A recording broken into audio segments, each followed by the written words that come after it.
to all. And first of all, thank you so much, sir. And first of all, I would like to thank the CA Forum for organizing this wonderful event so that we all are benefited by sitting at the comfort of our home and we can at least upgrade some of our knowledge pertaining to the topic today, which I'll be taking. And so gratitude to all the organizers, especially Manoj sir, for organizing this event and giving me this wonderful opportunity so that I can be in front of you all. So I think we have quite good number of participants as of now. And with all due permission, sir, shall we start or we need to wait for some more time?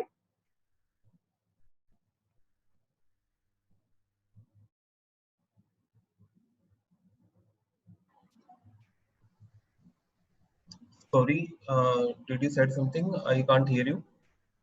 Yeah, sir, I just said that shall we start or we need to wait for some more time? No, we should start. I think we should start. There are already 21 participants. Okay, so yes, and people are joining.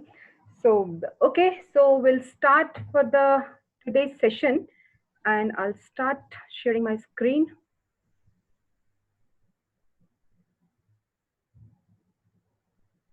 So I hope this screen is visible to all.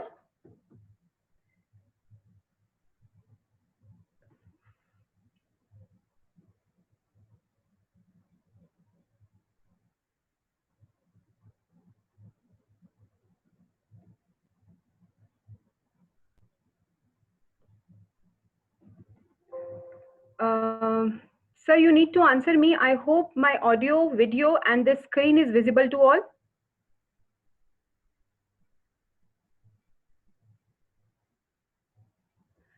Okay, you can just, okay, I got the response. Yes, you may carry on. So thank you so much. I'll start my deliberation for the day. And so good morning to all. So let's start. The topic for the day is refund. I know GST आने के बाद the first thing or the backbone for GST was the fungibility of taxes or the free flow of ITC. So we could say that yes, जब से GST आया है हम सबको एक चीज का इत्मीनान था कि whatever the things are, हम लोग को अगर अपना टैक्स इनवॉइस लेंगे, ठीक है, उसके बाद हम चेक करेंगे सेक्शन 17 क्या कहता है, बट अदरवाइज सेक्शन 16 कहता है कि अगर आपकी 4 कंडीशन मीट आउट हो जाती हैं सेक्शन 16 सब सेक्शन 2, तो आपको उसका आईटीसी यानी इनपुट टैक्स जो आप पे करके आ रहे हैं अपने इनवर्ट सप्लाईज पे, उसका आपको क्रेडिट मिल जाएगा. बहुत अच्छी बात थी. और उसके बाद I think with the Inception of GST from 1 July 2017 we all have seen a drastic change in the way of doing business. Now everybody is looking forward for the invoices, tax invoices per se. So उसके बाद आपने देखा कि जब ITC की बात हो गई तो ठीक है, जिस जिसको उसको अपनी आउटवर्ड सप्लाई के अंदर आप उसको यूज कर सकते थे, तो वो एक अपने आप में फ्लो बन गया था, वैल्यू एडिशन के ऊपर आपको टैक्स देना होता था. अब हम बात करेंगे रिफंड की, यानी रिफंड किस किस सिनारियो में बनेगा, किसको रिफंड मिलेगा, क्या क्या उसकी कंडीशंस होंगी, क्या क्या उसकी टाइमलाइंस होंगी और क्या लेटेस्ट चेंज आए हैं. हम 23 मार्च 2020 जब नोटिफिकेशन नंबर 16/2020 इशू हुई थी, वहां से लेके जो लेटेस्ट नोटिफिकेशन कस्टम की है 22/2020, उन सब प्रोविजंस को डिस्कस करेंगे. क्या क्या चेंजेस आए हैं रिफंड के अंदर, क्या क्या प्रैक्टिकल डिफिकल्टीज आ सकती हैं रिफंड के अंदर, हम उसको एक एक करके शुरू करेंगे.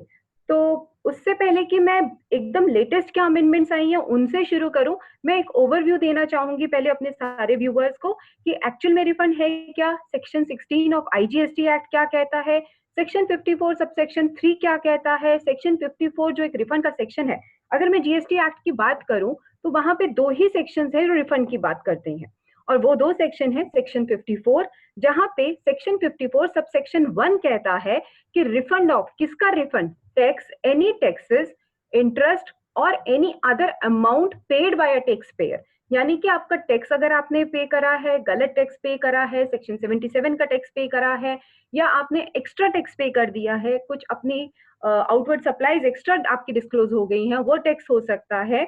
उसके बाद आपका इंटरेस्ट हो सकता है, और उसका लेटेस्ट एग्जांपल है, बहुत सारे लोगों ने ग्रॉस के ऊपर जब आपको नोटिस आए या जो आपको एडवाइजरीज आई, उसके ऊपर लोगों ने ग्रॉस के ऊपर अपना इंटरेस्ट पे कर दिया. अब जब हमारी 39 जीएसटी काउंसिल मीटिंग हुई है, वहां से ये निकल के आया है कि अब जो है आपको टैक्स जो इंटरेस्ट का कंपोनेंट है वो कैलकुलेट होना है आपका नेट आईटीसी के ऊपर। तो जब आपका जो रिमेनिंग एक्स्ट्रा पोर्शन है जो आप ऑलरेडी पे कर चुके हैं, वो आप उसका रिफंड कैसे लेंगे, तो वो भी आपका सेक्शन 54 सबसेक्शन 1 के अंदर कवर है। एनी अदर अमाउंट, यानी कि आपका प्रोविजनल असेसमेंट चल रहा था, आपने उस टाइम पे अंडर प्रोटेस्ट कोई अमाउंट जमा कराया या किसी और वजह से, किसी भी रीजन की वजह से आपका कुछ एडिशनल अमाउंट पेड है, अगर आप उसका रिफंड चाहते हैं तो वो भी आपका सेक्शन 54 सबसेक्शन 1 के अंदर कवर है। तो ये आपका एक सेक्शन है जो आपके रिफंड की बात करता है, सेक्शन 54 सबसेक्शन 1। सेक्शन 54 सबसेक्शन 2 किसकी बात करता है, वो बात करता है आपकी स्पेशल कैटेगरी ऑफ पर्संस की, यानी कि जो सेक्शन 55 में डिफाइंड है, यानी कि आपके टूरिस्ट या आपके यूआईएन, एम्बेसीज, डिप्लोमेट। उसके बाद हम अपने मेजर सेक्शन पे आएंगे, तो हम एक एक करके देखते हैं कि हमारे प्रोविजंस क्या कहते हैं।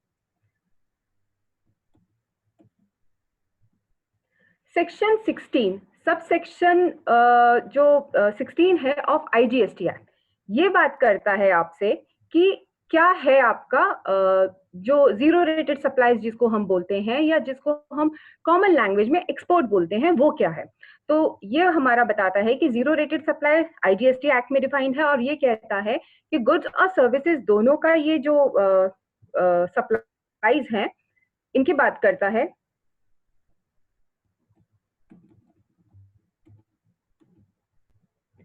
Goods and zero rated supply means any of the following supplies of goods or services or both, जिसको हम कॉमन लैंग्वेज में एक्सपोर्ट ऑफ गुड्स कहते हैं और एक्सपोर्ट ऑफ सर्विसेज और बोथ, और supplies to your SEZ unit और to your SEZ developers. यानी कि दो चीजें हैं जो सेक्शन 16 में इक्वेट करी गई हैं जीरो रेटेड सप्लाई से, या कॉमन लैंग्वेज में हम बोले तो एक्सपोर्ट से। बहुत सारे लोग यहाँ पे कंफ्यूज होते हैं सेक्शन 147 के डीम्ड एक्सपोर्ट के साथ, तो प्लीज दोस्तों ध्यान रखिएगा, ये दो बिल्कुल अलग अलग चीजें हैं। डीम्ड एक्सपोर्ट आपका सीजीएसटी एक्ट में डिफाइंड है सेक्शन 147 के अंदर, और जो जीरो रेटेड सप्लाईज है या आपकी जो एक्सपोर्ट जिसको हम बोले एक कॉमन लैंग्वेज में, वो आपका डिफाइंड है section 16 of IGST act.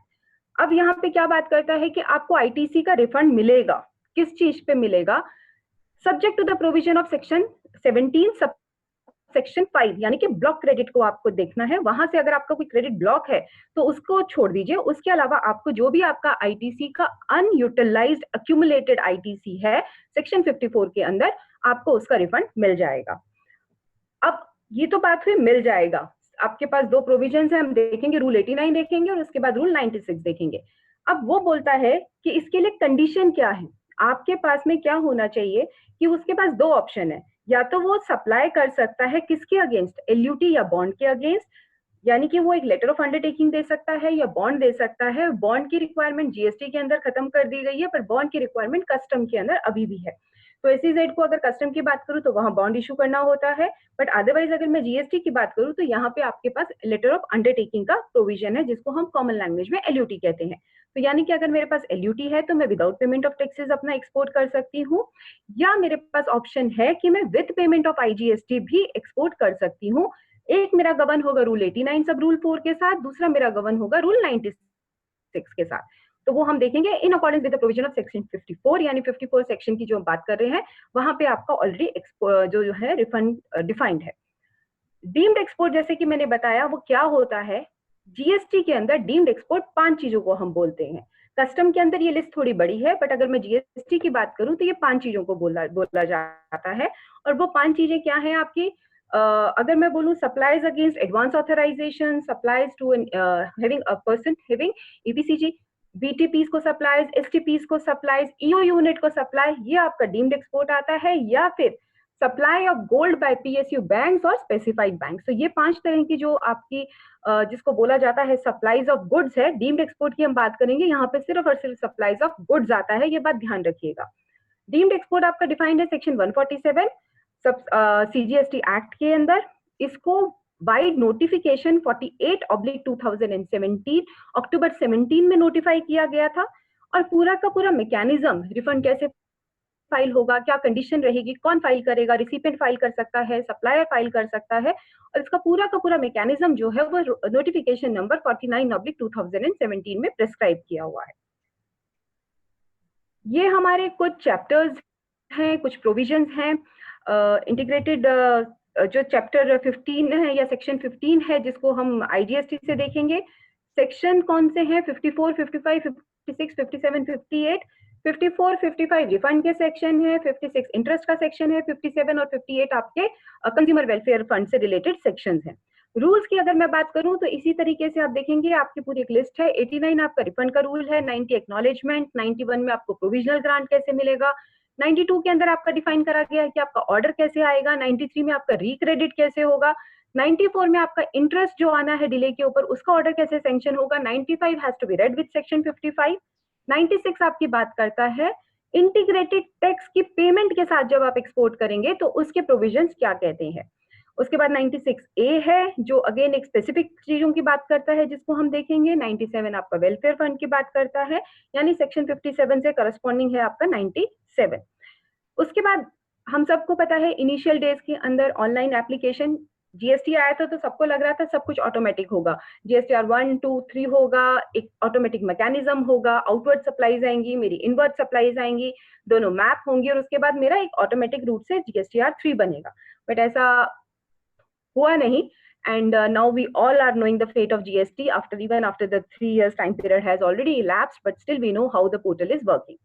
So as of now we have only two mechanism, one is your GSTR 1 and the other one is 3B। 3B को उन्होंने retrospective amendment आपकी judgment के बाद से उन्होंने इसको incorporate करा है कि हाँ ये आपका 3B जो है वो एक valid return है under section 39, और इसी को हम in lieu of GSTR 3 जो हमने लिखा था अब इसी को हम वैलिड रिटर्न मानेंगे फॉर द टाइम पीरियड जब से ये नोटिफाई है, and this notification will be applicable from 1 जुलाई 2017। तो ये एक ओवरव्यू है कि हमें क्या क्या सेक्शंस और क्या क्या प्रोविजंस इसमें देखने हैं। हम ये जो लेटेस्ट चेंजेस है इनको जहां जहां पे ये हिट करेंगे हम उसके बाद इनको टच करेंगे। पहले हम एक बार ओवरव्यू देखते हैं कि रिफंड है क्या।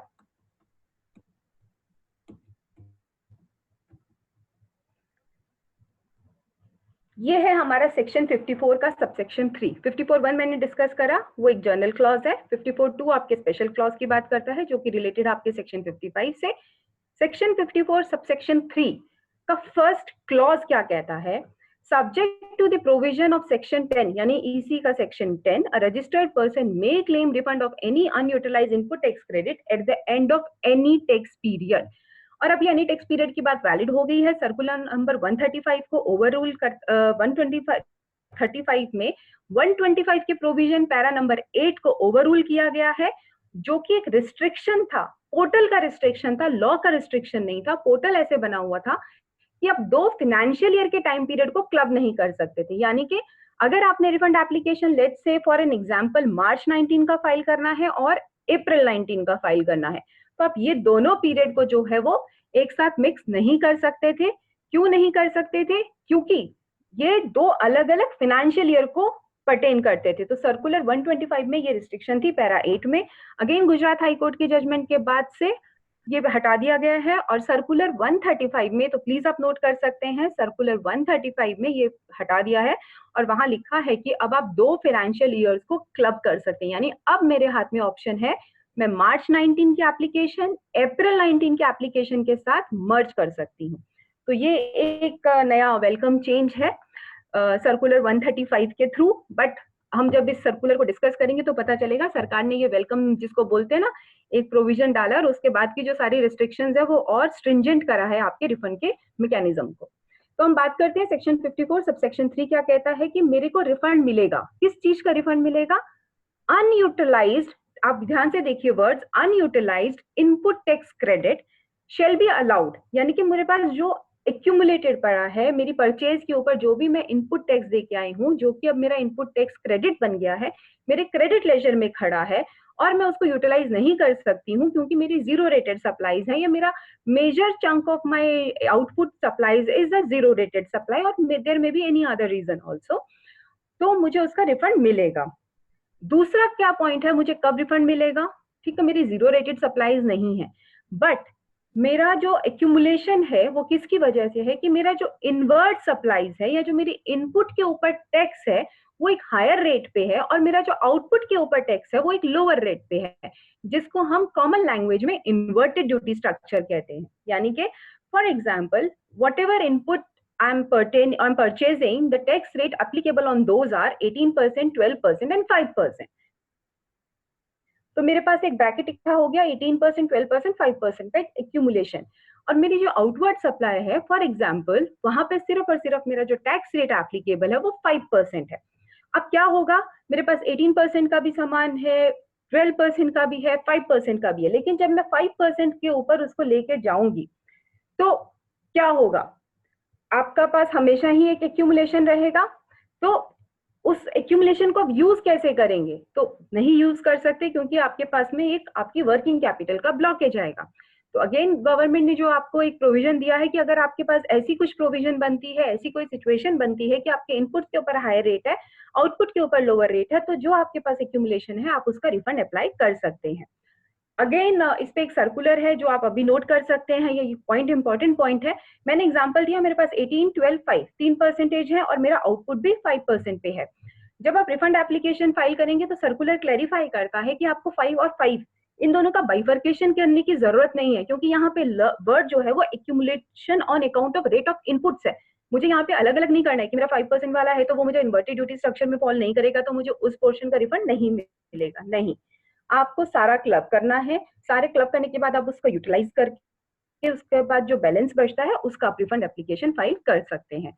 टेक्निकली अगर आप लोग 89 सब रूल 5 का फॉर्मूला चेक करेंगे तो वो फॉर्मूले में फॉल्ट है, वो पोर्टल ने जो फॉर्मूला दिया है वो उस फॉर्मूला में फॉल्ट है।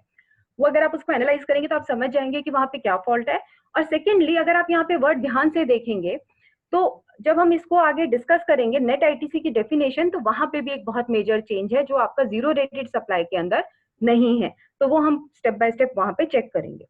अब यहाँ मुझे बोला इन सब पे आपको रिफंड मिल जाएगा, बट मुझे रिफंड मिलेगा कब नहीं। Obviously every coin has two side, तो ऐसा तो हो नहीं सकता कि कोई कंडीशन नहीं होगी।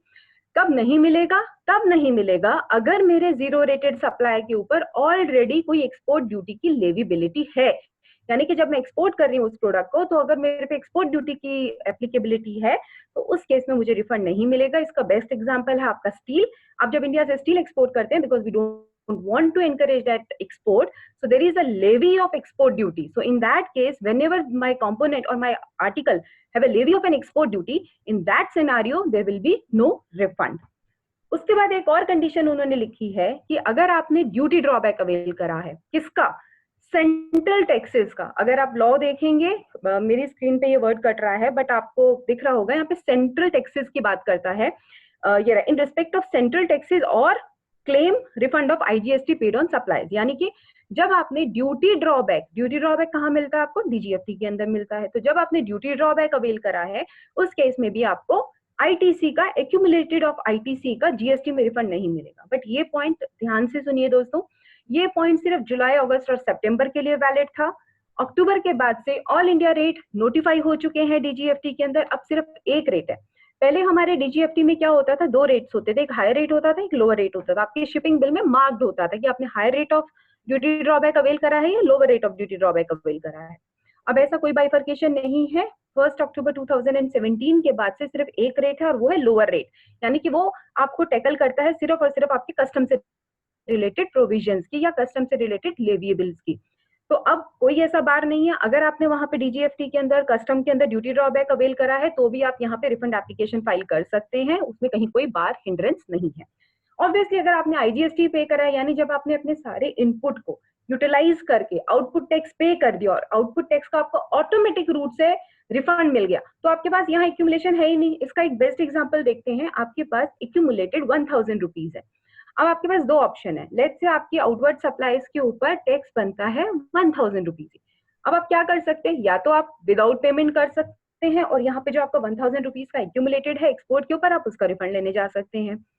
या फिर आप क्या कर सकते हैं, आप बोले नहीं मैं विद पेमेंट करूंगा, मुझे ऑटोमेटिक रूट चाहिए। आप अपनी आउटपुट लायबिलिटी जो 1000 रुपीज है, आउटपुट टैक्स क्या है आपके आउटपुट लायबिलिटी के ऊपर, आप उसको कैसे पे कर सकते हैं, कैश से या क्रेडिट लेजर यूज करके। कहीं कोई बार नहीं है क्रेडिट लेजर यूज करने पे। तो आप अपना जो आईटीसी है उसको आप पे करेंगे उस टैक्स के साथ सेट ऑफ करने के लिए, और आप अपने गुड्स एक्सपोर्ट करेंगे। और ये जो प्रोविजन है रूल 96 का, ये ऑटोमेटिक रूट है। इससे क्या होगा कि कस्टम के अंदर आपके शिपिंग बिल और आपका जीएसटीआर 1 का टेबल 6A और आपके आइसगेट का जब डेटा मैप हो जाए, ये वाला रिफंड का अमाउंट आपको with in 5 to 7 working days आपको आपके अकाउंट में ऑटोमेटिक रूट से क्रेडिट हो जाता है। तो हम हमेशा सजेस्ट करते करते हैं उन सारे एससीसीज को जिनके पास में कैपिटल गुड्स का क्रेडिट है, कोई ट्रांजिशनल क्रेडिट है या कोई और रीजन से उनके पास क्रेडिट बचा हुआ है, तो वो ये वाला रूट यूज करें ताकि ऑटोमेटिक रूट से उनका पैसा जल्दी से जल्दी उनके अकाउंट में ट्रांसफर होके आ जाए। हम एलिजिबिलिटी क्राइटेरिया देख चुके हैं कि आपके पास जीरो रेटेड सप्लाईज पे आपके पास रिफंड हो सकता है या इन्वर्टेड ड्यूटी स्ट्रक्चर के पास, या फिर सेक्शन 55 जहां पे आपके ये यूएनओज हैं या आपकी एमएफआईज या अदर इस तरीके की ऑर्गेनाइजेशंस हैं। डीम्ड एक्सपोर्ट हमने देखा, ये हमारी सर्विसेज है, एडवांस ऑथराइजेशन, ईपीसीजी, ईओयू, ईटीपीज, बीटीपीज, एसटीपीज या supply of gold by bank और पीएसयू अंडरटेकिंग, इनको हम डीम्ड एक्सपोर्ट बोलेंगे, जो कि नोटिफाइड है 48/17 डेटेड 18 अक्टूबर 2017। इनके अलावा कोई डीम्ड एक्सपोर्ट की प्रोविजन या कोई सप्लाईज जीएसटी में नहीं है, कस्टम में अलग है। 49/2017 एक नोटिफिकेशन है जहां बताया गया है कि आपको डीम्ड एक्सपोर्ट के केस में कैसे कैसे रिफंड मिलना है। सप्लायर फाइल कर सकता है, यानी जो बंदा, एक थंब रूल है जीएसटी के रिफंड का, एक थंब रूल है या गोल्डन रूल है, जो इंसिडेंस बियर करेगा यानी जिसने उसकी कॉस्ट को बियर करा है टैक्सेस की, उसके पास एलिजिबिलिटी है रिफंड लेने का। तो यहाँ पे भी इन दोनों के पास एलिजिबिलिटी है, चाहे तो रिफंड जो है वो सप्लायर ले सकता है, यानी जब रिसिपिएंट उसको गुड सप्लाई कर रहा है वो इनवॉइस के ऊपर टैक्स चार्ज करेगा, जो रिसिपिएंट है यहाँ पे वो उसकी पेमेंट करेगा और उसके साथ वो टैक्स कंपोनेंट की भी पेमेंट करेगा। जब वो टैक्स कंपोनेंट की पेमेंट करेगा तो यहाँ पे उसको आईटीसी एलिजिबल हो जाएगा और वो अपने आगे जब एक्सपोर्ट करेगा तो वो इसका रिफंड क्लेम कर सकता है। दूसरा प्रोविजन है कि ये जो सप्लायर है ये जब यहाँ से सप्लाईज कर रहा है एडवांस ऑथराइजेशन के अगेंस्ट या ईपीसीजी के अगेंस्ट, तो ये इनवॉइस के ऊपर टैक्स नहीं चार्ज कर रहा। ये उससे लेट्स से 1000 रुपीज की सप्लाईज है जिसपे 18% टैक्स होता है, ये सप्लायर को 1000 रुपीज का ही इनवॉइस दे रहा है, बट जो 18% उसका टैक्स है यानी जो 180 रुपीज है वो ये खुद से बियर करेगा। तो जब ये खुद से बियर करेगा तो ये सामने वाले से डिक्लेरेशन लेगा कि वो आईटीसी भी क्लेम नहीं करेगा इस टैक्स का और वो इसका रिफंड भी नहीं क्लेम करेगा। और secondly, I am eligible that he is authorizing the supplier to apply for the refund. तो मैं इस केस में अपना रिफंड एप्लीकेशन फाइल करूंगी। अगर आप जीएसटी के रिफंड पोर्टल को चेक करेंगे तो वहां पे ये दोनों टैब्स आपके पास अवेलेबल हैं, यानी कि रिफंड एज अ रिसिपिएंट और refund as a supplier in case of deemed export. तो डीम्ड एक्सपोर्ट के केस में ये दोनों ऑप्शंस आपके पास अवेलेबल है। अब इसका क्या है, अंडरटेकिंग होएगा, ये हमने बात करी। Undertaking by recipient of deemed export that he shall not claim the refund. The supplier who is claiming refund of tax on deemed export is not required to pay the tax amount to the recipient. तो ये इस तरीके से आपको सारी की सारी चीजें रखनी है। 4A जो हम 89 का 4A जब पढ़ेंगे तो हम देखेंगे कि वहां पे डीम्ड एक्सपोर्ट कैसे डिफाइन है, कैसे उसकी कैलकुलेशन करनी है और कैसे उसके ऊपर बाकी सारे प्रोविजंस एप्लीकेबल होंगे। अब एक और नया कॉन्सेप्ट है, नया तो नहीं है, हमारे कस्टम में भी ये कॉन्सेप्ट था, पहले भी था ये कॉन्सेप्ट एक्साइज के टाइम पे भी, मर्चेंट एक्सपोर्ट। जब इनिशियली जीएसटी आया था तो बहुत सारे हिकअप थे, बहुत सारे टेक्निकल ग्लिचेस थे, ऑनलाइन पोर्टल स्टार्ट नहीं हुआ था, एक्सपोर्टर्स का रिफंड नहीं आ रहा था, उनके huge amount of working capital block हो रही, तो they made numerous of representation to the department. तब उन्होंने वहां पे एक स्टैंड लिया कि ठीक है, आप एक्सपोर्टर हैं, आप मर्चेंट एक्सपोर्टर हैं, यानी आप एक तरह से सामान खरीदते हैं और उसके बाद उसको एक्सपोर्ट कर देते हैं। इस केस में हम आपको एक स्पेशल बेनिफिट देते हैं कि क्या है कि आपका वर्किंग कैपिटल भी ब्लॉक नहीं हो और जब तक आपको रिफंड नहीं आता आपका bare minimum amount of working capital, यानी जहां आपके लेट्स से 1000 रुपए ब्लॉक होने थे वहां मैं सिर्फ कह रही हूँ आपको सिर्फ 10 रुपए ब्लॉक करने, तो कौन राजी नहीं होगा। तो ये उन्होंने notification 40/2017 and 41/2017 of IGST, one is for SGST, sorry CGST, similar notification obviously you will find in SGST also. तो ये उन्होंने नोटिफिकेशन इश्यूज करी again in the month of October 2017 और क्या बोला कि आपके पास एक राइट है, एक मर्चेंट एक्सपोर्टर के पास एक राइट है कि वो अपने सप्लायर से एक कंसेशनल रेट के ऊपर सामान प्रोक्योर कर सकता है।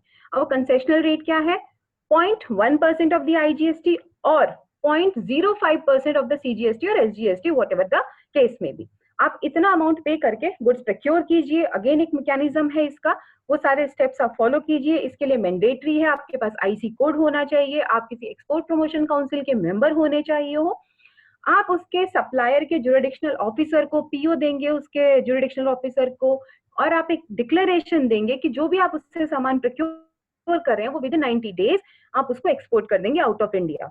और एक और डिक्लेरेशन देते हैं आप उसी को कि अगर कल को मैं 90 डेज के अंदर अंदर ये सामान एक्सपोर्ट नहीं कर पाया तो ये मेरा बेनिफिट जो है वो कैंसिल कर दिया जाए, और जो डिफरेंशियल ड्यूटी है यानी जो मैंने 0.1% दिया है, 99.99% जो मेरा बैलेंस रह गया है, वो ड्यूटी को मैं ही पे करूंगा, जो सप्लायर है उसके ऊपर कोई लायबिलिटी नहीं आएगी। तो अगेन ऑब्वियसली क्योंकि मुझे बेनिफिट लेना है तो एक पूरा का पूरा प्रोसेस मेरे लिए बताया गया है, और सप्लायर भी अपने आप को सेफ गार्ड करना चाहेगा क्योंकि असेसमेंट होगी तो सप्लायर की होगी, वो मेरी असेसमेंट के लिए वो एक एक मर्चेंट एक्सपोर्टर्स को ढूंढने जाएंगे नहीं। So this is the whole mechanism that has been prescribed under notification 40 and 41 of 2017। आप ये देख सकते हैं मैंने इसमें हाईलाइट करे हुए हैं, both supplier and recipient merchant exporters दोनों रजिस्टर्ड होने चाहिए, प्रमोशन किसी एक्सपोर्ट प्रमोशन काउंसिल के मेंबर होना चाहिए जो मर्चेंट एक्सपोर्टर है, वो करस्पॉन्डिंग्स करेगा पूरे के पूरे कंसेशनल रेट के लिए, 90 डेज के अंदर अंदर उसको जो है वो सामान एक्सपोर्ट करना है। ऐसा हो सकता है कि मैं कुछ मल्टीपल सप्लायर से सामान इकट्ठा कर रही हूँ, तो उस दौरान वो 90 डेज के लिए मुझे किसी रजिस्टर्ड बॉन्डेड वेयर हाउस में ही वो सामान रखना होगा जहां से वो डायरेक्ट पोर्ट पे जाएगा, यानी मैं उसको पुट टू यूज डोमेस्टिकली नहीं कर सकती।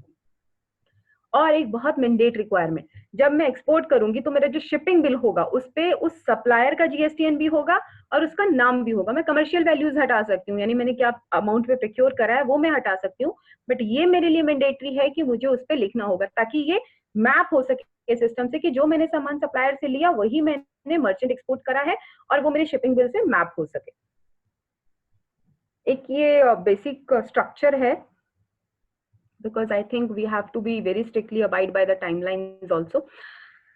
अब टाइम लिमिट्स क्या है मेरे पास एप्लीकेशन फाइल करने की? जनरल प्रोविजन को अगर मैं देखूं, आप देखेंगे सब में 2 years 2 years 2 years है, तो मोस्टली टैक्स का है, कैश इन कोई बैलेंस आपका क्रेडिट कैश लेजर में है, या कोई और रीजन से आपके पास रिफंड आ रहा है, zero rated supplies, inverted duty structure का रिफंड है, सेक्शन 77 का रिफंड है, तो उन सब के लिए टाइमलाइन आपकी 2 years from the relevant date. अब रेलेवेंट डेट अलग अलग है, वो हम देखेंगे, जो कि आपके लॉ के अंदर सेक्शन 54 सबसेक्शन 14 के बाद एक्सप्लेनेशन क्लॉज के अंदर आपकी ए से लेके ई तक अलग अलग टाइमलाइन की आपकी पर्टेनिंग टू डिफरेंट टाइमलाइंस, और उसके बाद 3 कॉमन टाइमलाइंस भी है जो आपका रेलेवेंट डेट को एक्सप्लेन करता है।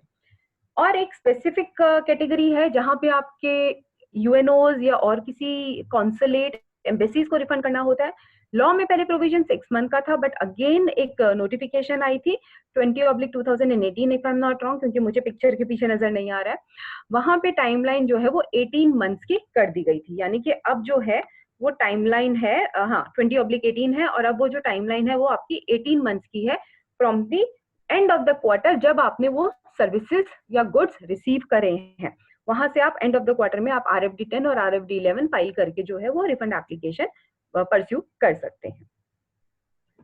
रेलेवेंट डेट क्या है गुड्स के केस में? बहुत इंपॉर्टेंट है ऑब्वियसली, जिस दिन आपके गुड्स इंडिया छोड़ के जाते हैं। यहाँ पे आप देखिए, व्हेन शिप और एयरक्राफ्ट लीव्स इंडिया, यानी जब आपने पोर्ट पे दे दिया, शिपिंग बिल इशू कर दिया, वो आपका एक्सपोर्ट नहीं है।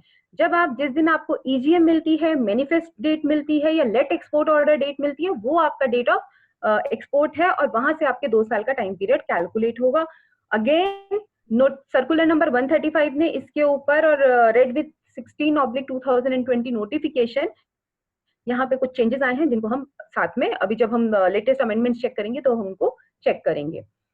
इन्वर्टेड ड्यूटी स्ट्रक्चर का टाइम पीरियड जो है सेक्शन 39 की रिटर्न है, यानी कि मंथली जब आप रिटर्न फाइल करते हो वहां से आपका टाइमलाइन 2 years का कैलकुलेट होगा। एक्सपोर्ट ऑफ सर्विसेज के केस में, क्योंकि सर्विसेज इंटेंजिबल है, तो 2 years का रेलेवेंट टाइम पीरियड आपका कहां से काउंट होगा? From the date of receipt of payment, यानी जब आपको FIRCs आ गई हैं, या EBRCs आपको मिल गई हैं, या BRC आपको मिली है, उस दिन से आप 2 years का टाइमलाइन कैलकुलेट करेंगे। तो ये कुछ प्रोविजन है बेसिकली। और बाकी किसी केस के अंदर अगर हम देखें, क्लॉज H की अगर मैं बात करूं, जहां पे आपका रेजिडुअल क्लॉज है या जर्नल क्लॉज है, क्लॉज H बात करता है from the date of payment. अब पेमेंट को ही हम यहाँ पे date of payment of tax लिखा हुआ है, बट हमारी सबकी अंडरस्टैंडिंग जो है वो ये है कि अगर इंटरेस्ट या किसी और टैक्स, किसी और ऐसी पेमेंट की बात करें तो वो भी इसी रेसिडुअल क्लॉज में फॉल करेगा, और वहां पे tax has to be read with that payment only, like interest has to be read at interest, any other amount has to be read as any other amount. अब आपको जो compensation cess होता है, again vide notification 17/2000 and circular number 79/2018, और उससे पहले भी आपके 2-3 और सर्कुलर्स थे जो करस्पॉन्डिंग टाइम पीरियड को जो है वो पर्टेन करते थे। वहां पे उन्होंने बोला है कि आपको जो कंपनसेशन सेस है, चाहे आपके फाइनल प्रोडक्ट में कोई भी सेस नहीं लग रहा, फिर भी आपको उसका रिफंड मिलेगा अगर आप रूल 89 का एप्लीकेशन फाइल करेंगे, यानी कि आप जहां पे without payment of taxes goods को एक्सपोर्ट करें। एक और बहुत पेक्यूलियर बात है कंपनसेशन सेस के रिगार्डिंग। अब अगर आपका कंपनसेशन सेस जिस प्रोडक्ट पे लगता है वो अगर कैप्टिव कंजम्पशन भी है, यानी कि let's say take an example, कोल के ऊपर 400 रुपए मेट्रिक टन का कंपनसेशन सेस है। कोल आपका यूज होता है let's say for the generation of electricity power, आपका फर्नेस चलाने में, आपके बॉयलर्स चलाने में, या जनरेट करने में। तो ऐसे में क्या होगा, जो भी आपका फाइनल प्रोडक्ट बन रहा है उसको बनाने के प्रोसेस में ये स्टीम, एनर्जी, हीट या जो भी लगा है वो प्रोसेस में यूज हुआ है, फाइनल प्रोडक्ट आपका एक्सपोर्ट हो रहा है। तो इस केस में उसके करस्पॉन्डिंग यानी प्रो राटा बेसिस के ऊपर जो आपका इनपुट सेस पड़ा है, आप उसका भी रिफंड क्लेम कर सकते हैं pertaining to your zero rated supplies, irrespective कि वो आपका कंपनसेशन सेस जो है वो कैप्टिव कंजम्पशन के लिए यूज हुआ है, फाइनल प्रोडक्ट पे आपका सेस नहीं लगता। क्योंकि सेस के साथ एक रिस्ट्रिक्शन है, सेस का यूटिलाइजेशन आप सेस की पेमेंट के लिए कर सकते हैं और किसी चीज के लिए नहीं कर सकते। किसी जजमेंट या उसकी वजह से आ रहा है तो ऑब्वियसली डेट ऑफ जजमेंट ही जो है वो आपका वहां से 2 इयर्स का टाइमलाइन कैलकुलेट होगा। प्रोविजनली आपने टैक्स पे करा है तो जिस दिन आपके पास फाइनल असेसमेंट हुई है, अगर रिसिपिएंट एज ए रिसिपिएंट में रिफंड एप्लीकेशन फाइल करना जा रही हूँ तो भी मुझे 2 इयर्स का timeline from the date of receipt of those goods और सर्विसेज कैलकुलेट करना होगा। Last clause any other case date of payment of tax, जिसको हम डिस्कस कर चुके हैं।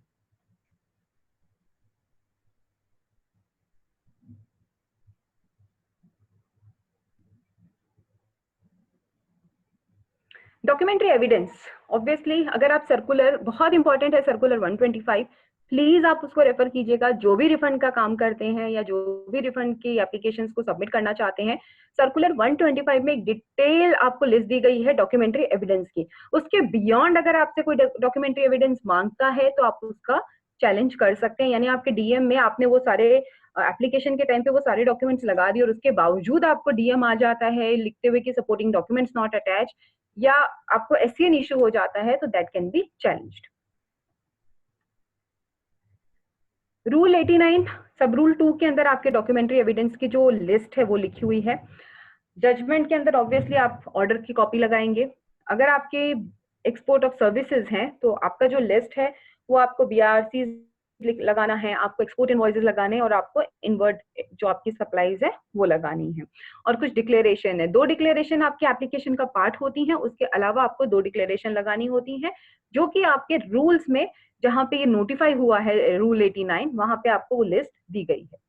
एक्सपोर्ट ऑफ गुड्स का अगर केस है तो अगेन आपको एक्सपोर्ट इनवॉइसेस लगाने हैं। आपका टेबल 6A के अंदर जो है वो मैपिंग होगी आपकी चीज जो जीएसटीआर 1 का हिस्सा होती है, तो वो आपको देखने हैं। आपको इनपुट इनवॉइसेस जो हैं वो लगाने हैं। अब इसमें एक अगेन एक चेंज आया है इनपुट इनवॉइसेस की अगर मैं बात करूं, what about the detail as per circular 131? 131 talks about what? You have to specify because after 125, 131 I don't remember, 135 is again pertaining to refund, 137 again pertaining to some different type of refunds, but you have to specify me what 131 talks about. Saurabh Gupta. तो sorry, हाँ हम लोग थे कि हमें export के case में भी आपको अपने एक्सपोर्ट इनवॉइसेस लगाना है और अब आपको बीआरसीज एफआईआरसीज भी लगानी होगी, क्योंकि अब 16/2020 से कंडीशन मैंडेट कर दी है कि अब आपको जो है एक्सपोर्ट ऑफ गुड्स के केस में भी आपके सेल प्रोसीड्स आ जाने चाहिए, तभी आपका एक्सपोर्ट जो है वो कंप्लीट होगा। और सेल प्रोसीड्स कब तक आ जाने चाहिए? आपके सेल प्रोसीड्स आएंगे फेमा की टाइमलाइन से, यानी कि फेमा की टाइमलाइन क्या है? फेमा की टाइमलाइन है आपकी 9 मंथ्स, बट अगेन उन्होंने क्या कहा है, फॉर द टाइम बीइंग अभी के लिए जो क्योंकि कोविड-19 की सिचुएशन को देखते हुए जुलाई 2020 तक आप जो भी एक्सपोर्ट करेंगे उन सब के लिए एक्सपोर्ट प्रोसीड्स को रिसीव करने की टाइमलाइन जो है वो आपके लिए 15 months कर दी गई है. Within 15 months of your export from the date of let export order date और EGM और manifest date आपके पास export proceeds आ जाने चाहिए, या और इसके अलावा अगर कोई और टाइम पीरियड आपको RBI ने एक्सटेंड करा है तो उस टाइम पीरियड के अंदर आ जाना चाहिए, नहीं तो उसका क्या कॉन्सिक्वेंसेज होगा वो हम उसी को डिस्कस करेंगे. Once again I request, I will not be able to download the whole circular. Kindly put me the point which you are asking me. Supply to SEZ, SEZ के लिए अगेन उन्होंने amendment act से एक amendment करी है. अब क्या है कि आप चाहे एक्सपोर्ट ऑफ गुड्स कर रहे हैं या एक्सपोर्ट ऑफ सर्विसेज कर रहे हैं, आपको जो है एंडोर्समेंट कराना होगा अपना इनवॉइस रिसिपिएंट से. गुड्स के केस में तो बहुत आसान है एंडोर्समेंट कराना, क्योंकि एसईजेड के अगेन वहां पे एक कस्टम बैरियर होता है जहां से जब भी आपका कोई गुड्स जाता है तो कस्टम में उसकी एंट्री होती है. सो कस्टम ऑफिशियल्स और द डेवलपमेंट कमिश्नर ऑफिस और the GST jurisdiction office, they will be able to suffice this condition of endorsement. सवाल आता है जहां पे आप एक्सपोर्ट ऑफ सर्विसेज करते हैं. एग्जांपल, मैं एक चार्टर्ड अकाउंटेंट हूँ, मेरा एक क्लाइंट जो है वो आर्शिया मुंबई में है या एसईजेड बेंगलोर में है या नोएडा एनएसईजेड के अंदर है. मैंने उसको कोई सर्विसेज दी तो मेरे पास एलयूटी होना चाहिए, मैंने उसको कोई सर्विसेज दी, तो अब मैं इसको कैसे एंडोर्स कराऊंगी? मेरी और ये उसके बीच की बात है, सर्विसेज तो मैंने उसको दी है और उसके लिए कोई कस्टम का बैरियर तो आता नहीं है. तो उस केस में उन्होंने क्या कहा है कि अब हर एसईजेड को जो भी उसने सर्विसेज रिसीव करी हैं उन सब के इनवॉइसेस को अपने एसईजेड पोर्टल के ऊपर अपलोड करना होगा. और मेरा जब मैं कहूंगी कि मैंने उस एसईजेड को सप्लाई करा है तो नॉट सेल्फ एंडोर्समेंट होगा और मेरा इनवॉइस उस पोर्टल के ऊपर नजर आएगा, तो वहां से वो मैप हो जाएगा. तो ये एंडोर्समेंट फॉर दी सर्विसेज भी कंप्लीट हो जाएगा और endorsement in case of goods तो ऑब्वियसली उनके कस्टम से ही आपको मिल जाएगा. तो ये एक एडिशनल है कि जब आप एसईजेड सप्लाई करते हैं तो अब आप देखेंगे अगर उसकी एप्लीकेशन फिल करते हैं तो वहां पे एक एंडोर्समेंट नंबर मांगा जाता है. 6 डिजिट आपको एक एंडोर्समेंट नंबर लिखना होता है हर उस इनवॉइस के अगेंस्ट जहां पे आपने एसईजेड सप्लाईज को करा है.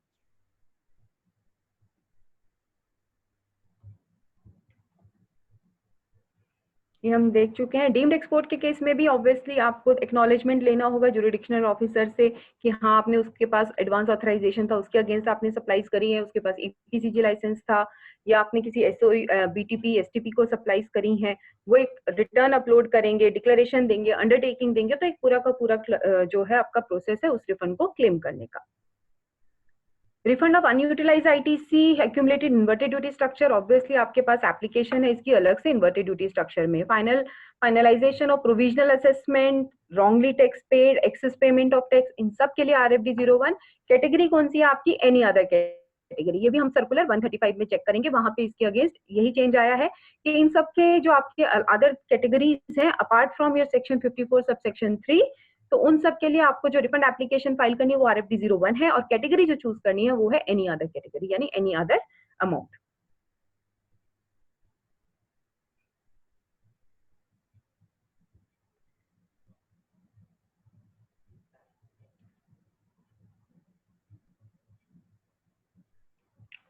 My humble request, kindly park your questions so that when I'll be opening the query session, that time I'll be able to take the question. Otherwise, it won't be possible for me to shuffle in between. So I'm so sorry for this inconvenience. Kindly park your questions. You may get your answers in the timeline also, I'm very sure of. But in case still your questions are unanswered, I'll take care of them, not to worry.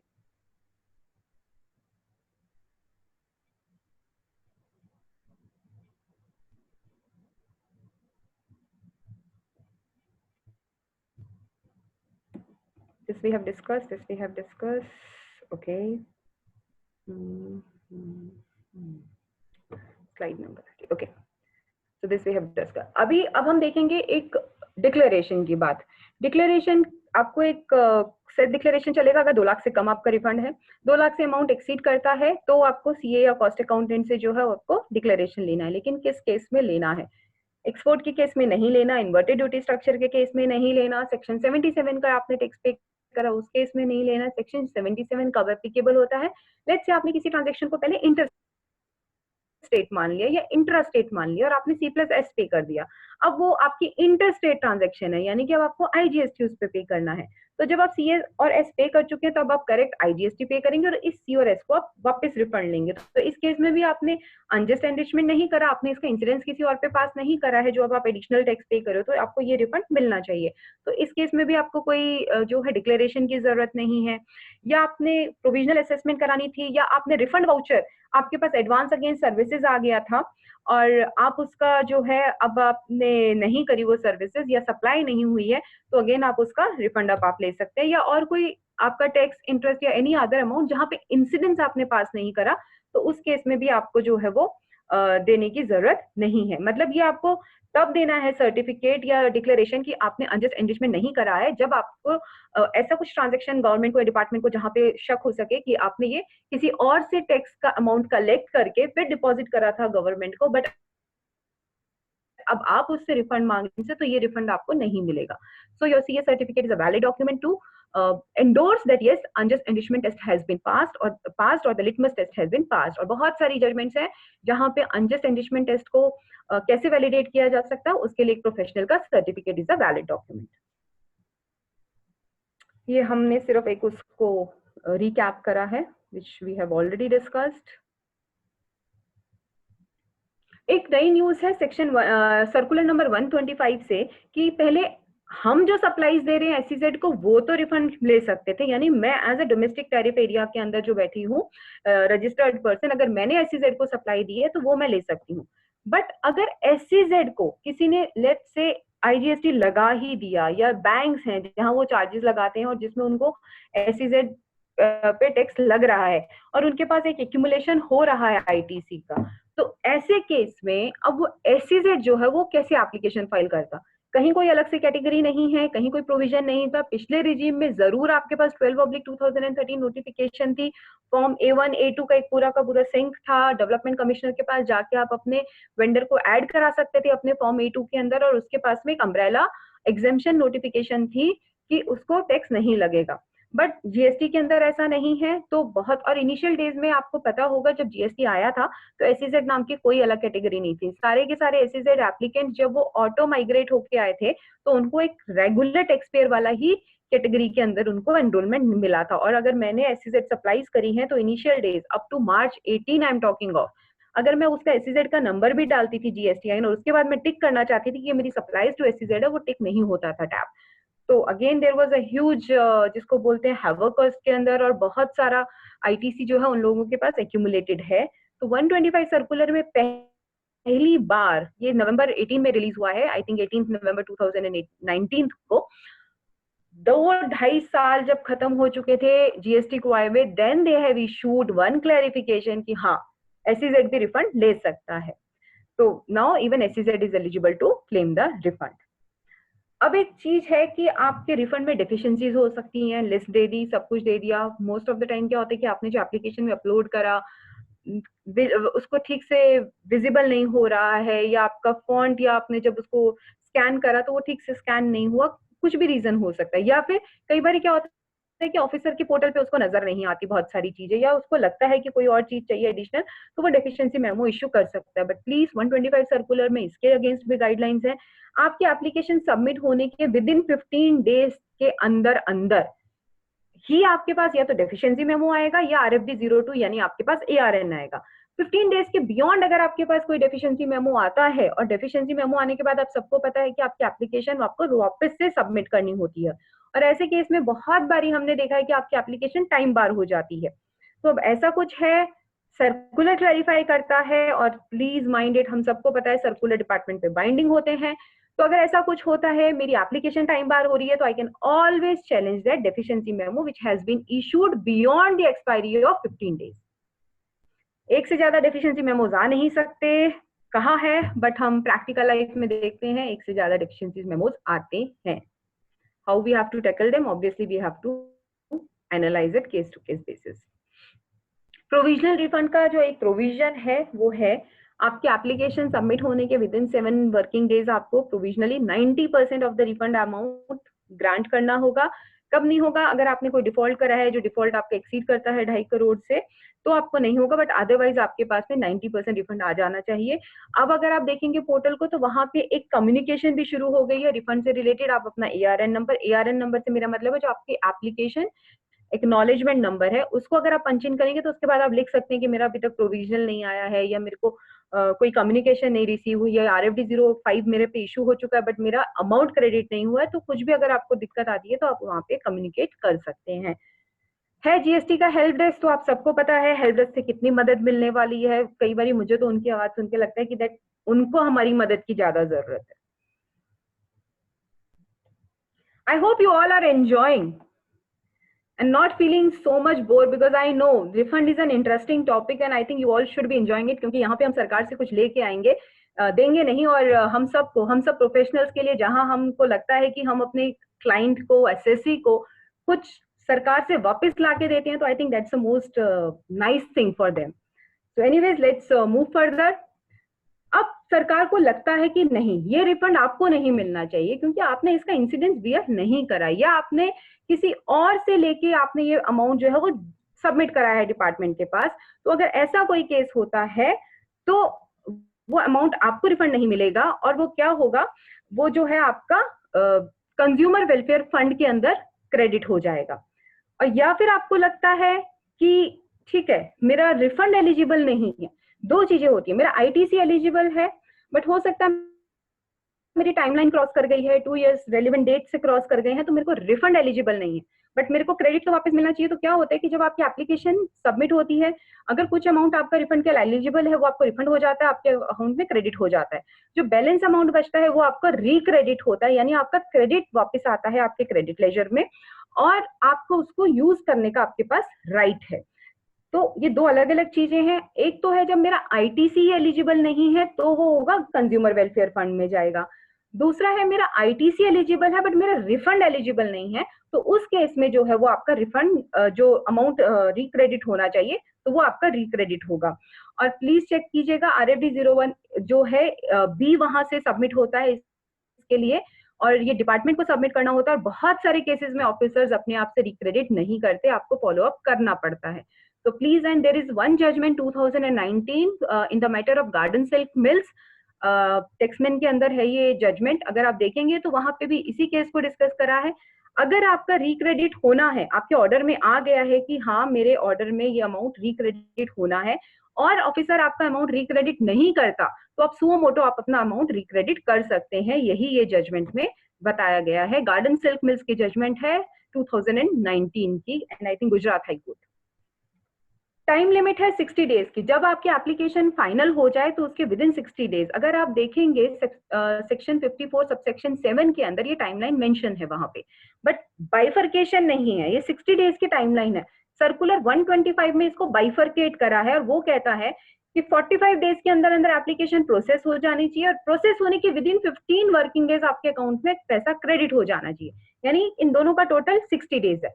अगर आपका application का process beyond 60 days cross करता है, then you are eligible for an interest at the rate of 6% per annum which you can legally claim it. अगर आपका refund किसी भी judgement या किसी कोर्ट ऑर्डर से आता है तो वहां पे उस केस में आपका जो इंटरेस्ट है वो आपको 9% के रेट से आप एप्लीकेबल होगा, जिसको आप ले सकते हो। रूल 94 के अंदर जो ऑर्डर आएगा इंटरेस्ट का, वहां पे आपका इंटरेस्ट का अमाउंट कितने डेज के ऊपर डिले हुआ है और उसके ऊपर कितना अमाउंट आपको इंटरेस्ट बनता है वो सारा उसमें क्लियरली मेंशन होगा।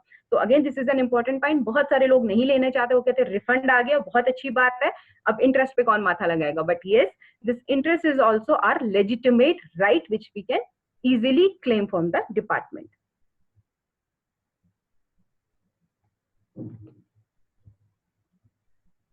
This is the flow refund. अगर आपका हम देखते हैं कि डेफिशिएंसी मेमो का टाइमलाइन खत्म हो जाती है तो वो लोग के पास एक और मैकेनिज्म है, वो SCN इशू कर देते हैं। बट एनीवेज अगर आपके पास SCN आता है तो एक सेविंग क्लॉज है कि आपकी एप्लीकेशन जो है वो रिजेक्ट नहीं होती है, आपको दोबारा से रीसबमिट नहीं करनी होती, आप ऑनलाइन पोर्टल पे ही जाके इस SCN का रिप्लाई कर सकते हैं। तो आप रिप्लाई करेंगे, उसकी कोई क्वेरी है उसका, उसके बाद भी अगर उसको लगता है नहीं आपको नहीं मिलना है रिफंड, तो विद इन 15 डेज आपको देखिए उसमें एक टाइमलाइन है। बाकी 73, 74 अगर आप सेक्शन पढ़ेंगे तो वहां पे कोई टाइमलाइन नहीं है कि आपको नोटिस का रिप्लाई कितने दिन में करना है, बट यहाँ पे अगर रिफंड से पर्टेनिंग आपको एससीएन इशू होता है तो आपके पास टाइमलाइन लॉ में प्रिस्क्राइब्ड है और वो है with in 15 days of receiving of that notice. और रिसीविंग बहुत ही इंपॉर्टेंट है जीएसटी में, क्योंकि अगर आपके पोर्टल पे भी उसने ये अपलोड कर दिया तो भी मान लिया जाएगा कि आपको नोटिस सर्व हो गया है। ये इनकम टैक्स की तरह नहीं है कि सर्व मीन्स आपको रिसीव ही होना चाहिए, यहाँ पोर्टल पे upload is equivalent to receive. तो वहां से आपके पास 15 डेज की टाइमलाइन है जिसके अंदर अंदर आपको उसका रिप्लाई करना होगा। रिक्रेडिट हम देख चुके हैं, वो आपको रिक्रेडिट होना होगा। 54(8) अनजस्ट एनरिचमेंट का क्लॉज किन किन के ऊपर आपको नहीं लगेगा, तो ये 54(8) में है जिसको हमने डिस्कस करा था। Zero rated supplies, inverted duty structure, section 77, any other amount paid जहां आपने इंसिडेंस खुद से बियर करा है, उन सारे केसेस में आपको कोई सर्टिफिकेट सीएसए या कॉस्ट अकाउंटिंग से लेने की जरूरत नहीं है। और ये बहुत पहले एक सर्कुलर आया था 2017 में, 37/2017, वहां पे भी बहुत क्लियरली इसको क्लियर करा गया था कि आपको किन किन केसेस में सर्टिफिकेशन की जरूरत नहीं है। ये फ्लो है, आप एप्लीकेशन फाइल करेंगे, जुरिडिक्शनल ऑफिसर के पास जाएगी। आप देखेंगे जब आप ऑनलाइन एप्लीकेशन फाइल करते हैं तो वहां पे आपको टैब नजर आता है कि असाइन हो गई है, नहीं हुई है, हो गई है तो किसे असाइन हुई है। मेरे एक हम्बल सबमिशन है, सब कुछ ऑनलाइन प्रोसेस है, but looking into the interest of our assessee or looking into our own interest, it is always advisable the moment you see that yes your application has been assigned to some of the officer or some of the jurisdictional officer, kindly go and meet him.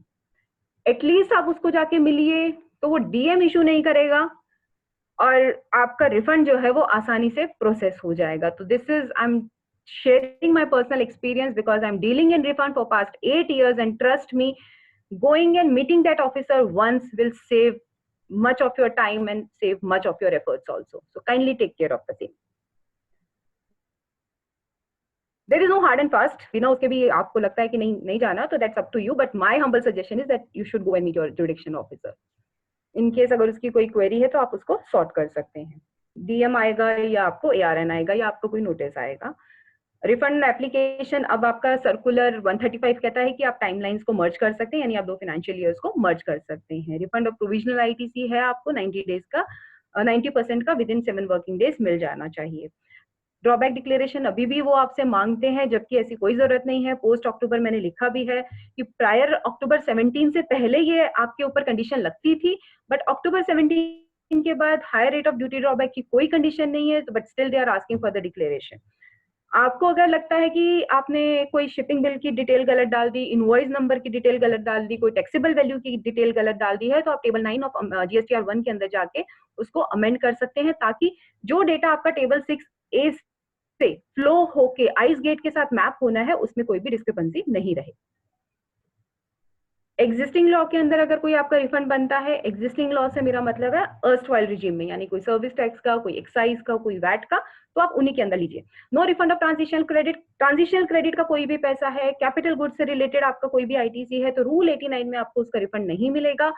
अगर किसी ने expansion करा है, मेरे पास huge blockage है capital goods के ऊपर से आईटीसी की, या मेरे पास किसी भी रीजन से मेरे पास ट्रांजिशनल क्रेडिट का है, तो again the best route, the best recourse will be to opt for rule 96 कि आप वहां पे विद पेमेंट ऑफ टैक्सेस से एक्सपोर्ट कराइए अपने क्लाइंट को, सारा का सारा आपका ऑटोमेटिक रूट से, चाहे वो कैपिटल गुड्स का क्रेडिट हो, चाहे वो ट्रांजिशनल का क्रेडिट हो, चाहे वो आपका इनपुट का क्रेडिट हो, इनपुट सर्विसेज का क्रेडिट हो, सारा का सारा आपका ऑटोमेटिक रूट से विदाउट एनी, वहां पे आप कह सकते हैं कि विदाउट एनी ह्यूमन इंटरवेंशन आपका ऑटोमेटिक रूट से जो है वो आपका रिफंड रिक्रेडिट हो जाएगा आपके बैंक अकाउंट में।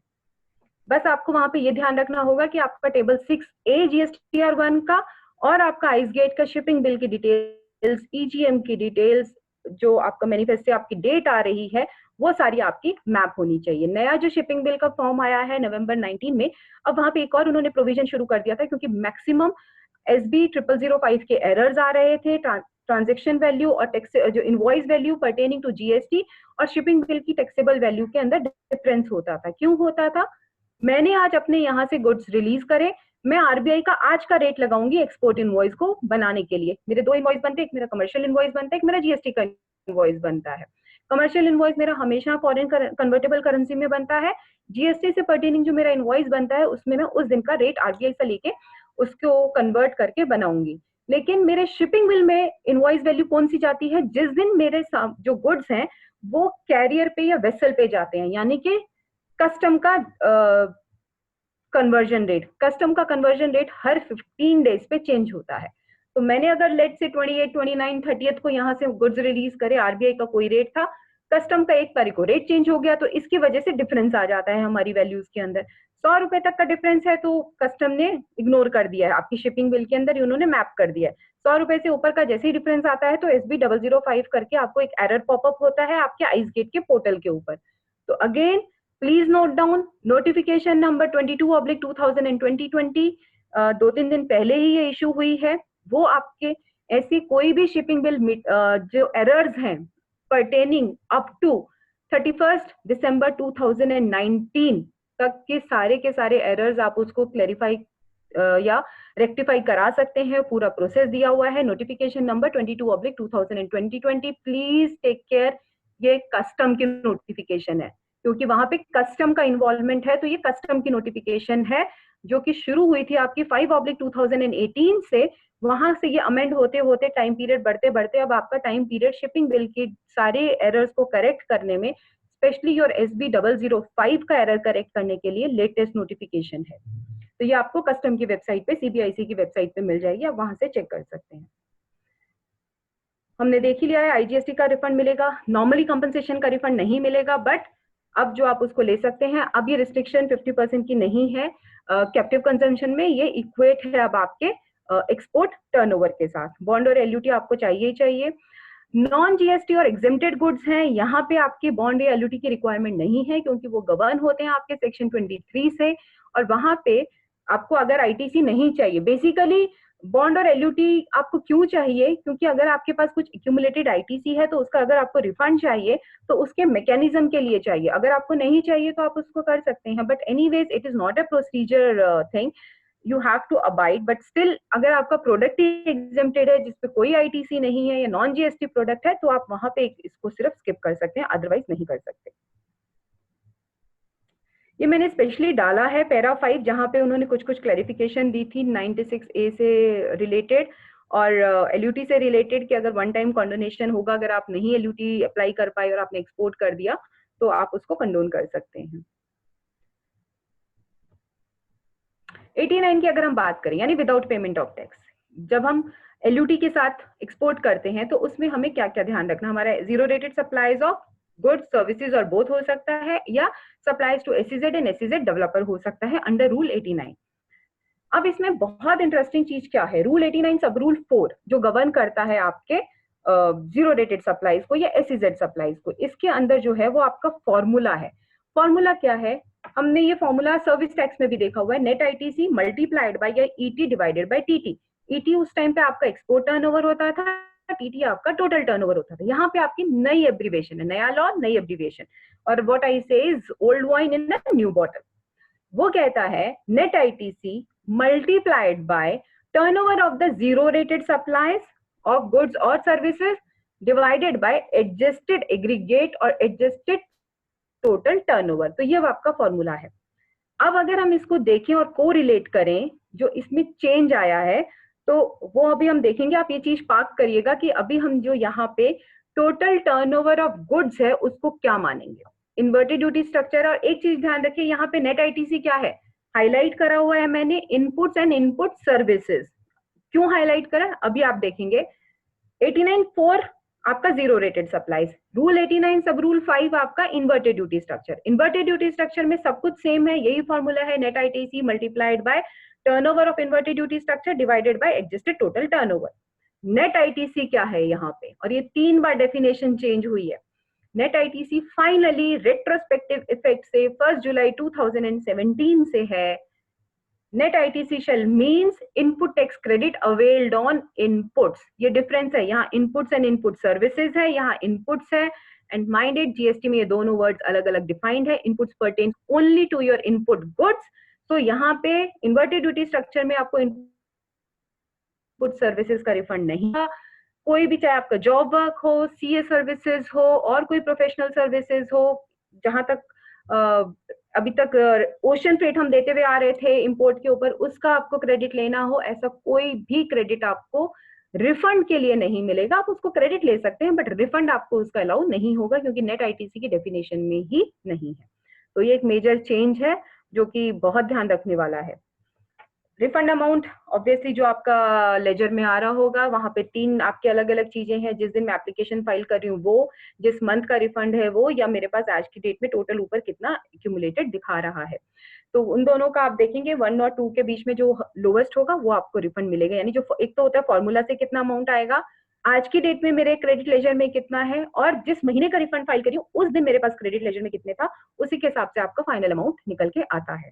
नेट आईटीसी देख ही चुके हैं हम। Zero rated supply of turnover of goods की अगर हम बात करें, मैंने लिखा हुआ है नाउ अमेंडेड। क्या है ये अमेंडेड? अभी तक हम कहते थे कि जो मेरे एक्सपोर्ट इनवॉइस है में अमाउंट लिखा है वो मेरा टर्नओवर है। अब नया लॉ क्या कहता है?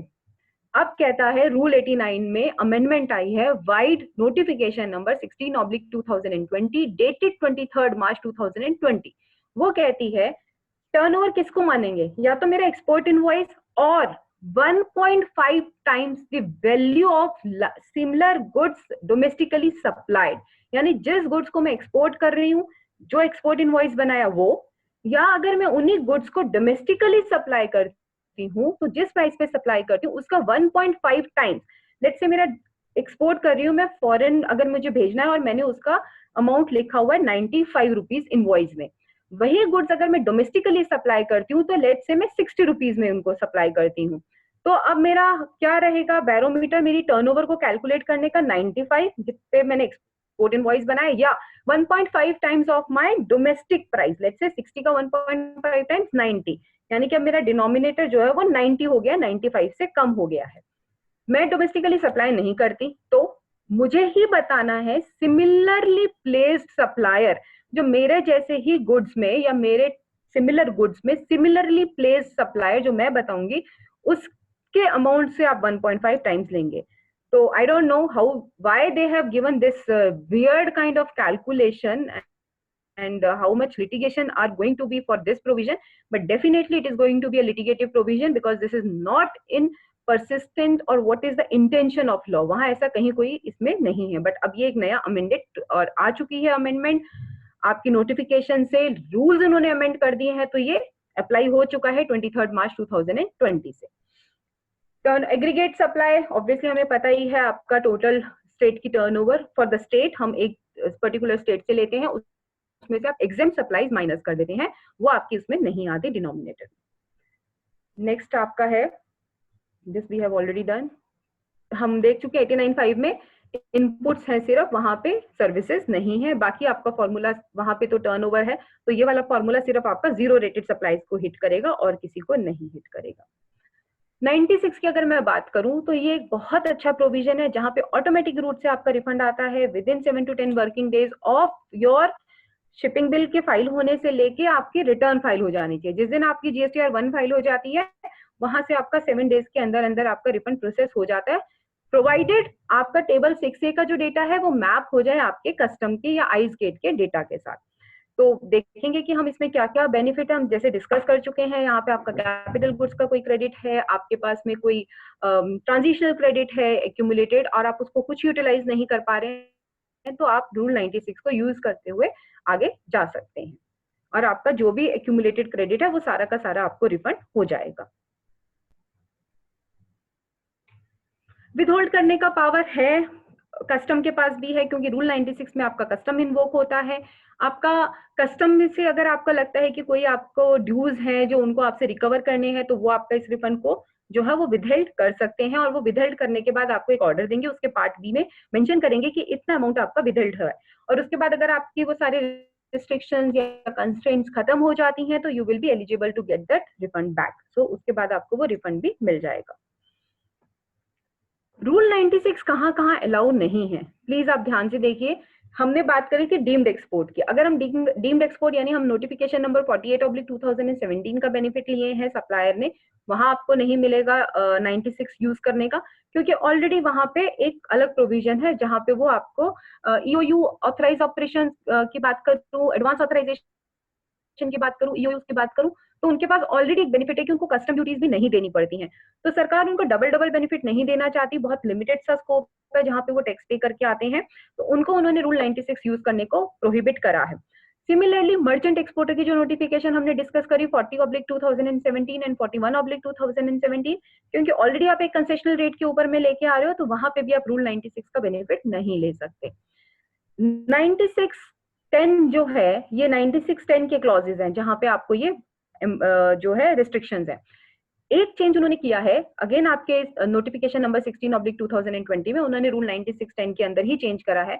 एडवांस ऑथराइजेशन यानी कि नोटिफिकेशन नंबर 78 और 74 जो मेरी कस्टम्स की हैं, उन दो नोटिफिकेशन के अंदर क्या होता है, या तो ईओयू सप्लाईज आती है, एडवांस ऑथराइजेशन आती है, यानी आपकी ईपीसीजे जो बेनिफिट्स हैं या आपके एडवांस ऑथराइजेशन के बेनिफिट्स हैं, अगर वो मैंने बेनिफिट यूज करें, यानी कि मैंने सिर्फ कस्टम वाले पोर्शन के लिए वो बेनिफिट यूज करें और मैं आईजीएसटी पे करके ला रही हूँ उन गुड्स को, तो मैं रूल 9610 को यूज कर सकती हूँ। पहले क्या था कि ये भी मना था कि चाहे मैंने वहां पे कस्टम पे करा है तो कस्टम का बेनिफिट लिया है, आईजीएसटी पे करा है, तो भी मुझे 96 नहीं लेने देता था। अब उन्होंने बोला है अगर आपने बेनिफिट सिर्फ और सिर्फ कस्टम ड्यूटीज का लिया है, कस्टम लेवीज का लिया है, और आप आईजीएसटी पे करके आ रहे हो अपने कस्टम पे, तो आप रूल 96 सब रूल 10 के दायरे से बाहर हो। आप रूल 96 को यूज करते हुए export with payment of IGST कर सकते हो और आप ऑटोमेटिक रूट का यूसेज कर सकते हो। तो ये एक अगेन एक वेलकमिंग चेंज है जिनके लिए जो कि ईओयू यूनिट्स है या आपकी एडवांस ऑथराइजेशन जो कि एक्सपोर्ट के लिए करते हैं या 100% एक्सपोर्ट ओरिएंटेड यूनिट्स हैं, उनके लिए बेनिफिट है। ये कुछ एरर्स मैंने डिस्कस करे हैं जो आपको आइस गेट पोर्टल पे मिलेंगे।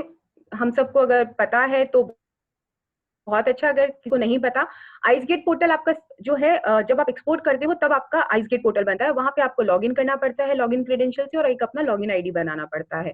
जब भी आप एक्सपोर्ट करते हैं विद पेमेंट, तो जो आपने टेबल 6A में अपनी डिटेल शिपिंग बिल की, ईजीएम्स की, सब कुछ जो डाली है जीएसटी पोर्टल पे, वही सारी डिटेल्स आपकी मैप होती हैं आइस गेट पोर्टल पे, जो कि आपका कस्टम से गवर्न है। और अगर उन दोनों में कोई एरर नहीं आता तो आपके पास SB000 पहली बार है जहां जीरो देख के हमें खुश होना चाहिए कि इसका मतलब हमारी कोई गलती नहीं है, हमारी सारे के सारे जो हमने डेटा प्रोसेस कर रहे हैं दोनों के अंदर वो बिल्कुल परफेक्टली गए हैं। SB001 अगर आता है तो इसका मतलब हमारी शिपिंग बिल की डिटेल्स इनवैलिड है। 2 आता है तो ईजीएम फाइल नहीं हुआ। ईजीएम बहुत सारी जगह कहाँ फाइल नहीं होता, जहां पे आपके आईसीडीज जो है वो ऑटोमेटिक नहीं है। यानी अगर मैं नेपाल की बात करूं तो जो मेरा लैंड कस्टम से जाता है, रक्सोल बॉर्डर है, बक्सर बॉर्डर है या जोगबनी बॉर्डर है, जो अलग अलग बॉर्डर्स हैं, वहां पे अभी तक ऑटोमेटिक नहीं था आपका आईसीडीज। तो वहां पे आपकी ईजीएम जो है वो ऑटो अपडेट नहीं होती थी, आपको मैनुअली अपने सीएचए से बोल के मैनुअली उसको अपडेट कराना होता था। तो अगर अभी भी आपके कुछ आईसीडीज ऐसे हैं रिमोट एरियाज में हैं और जो ऑटोमेटिक नहीं है, तो हो सकता है आपके पास में SB002 का एरर आए। इस केस में आपको अपने सीएचए से मिलना होगा। 3 का मतलब है जीएसटी मैच नहीं हो रहा है, कुछ नंबर आगे पीछे हो गया है। SB004 का मतलब है कि आपने ये दोबारा डाल दिया है इनवॉइस। इस एक्सपोर्ट इनवॉइस के केस में आप ऑलरेडी रिफंड ले चुके हैं।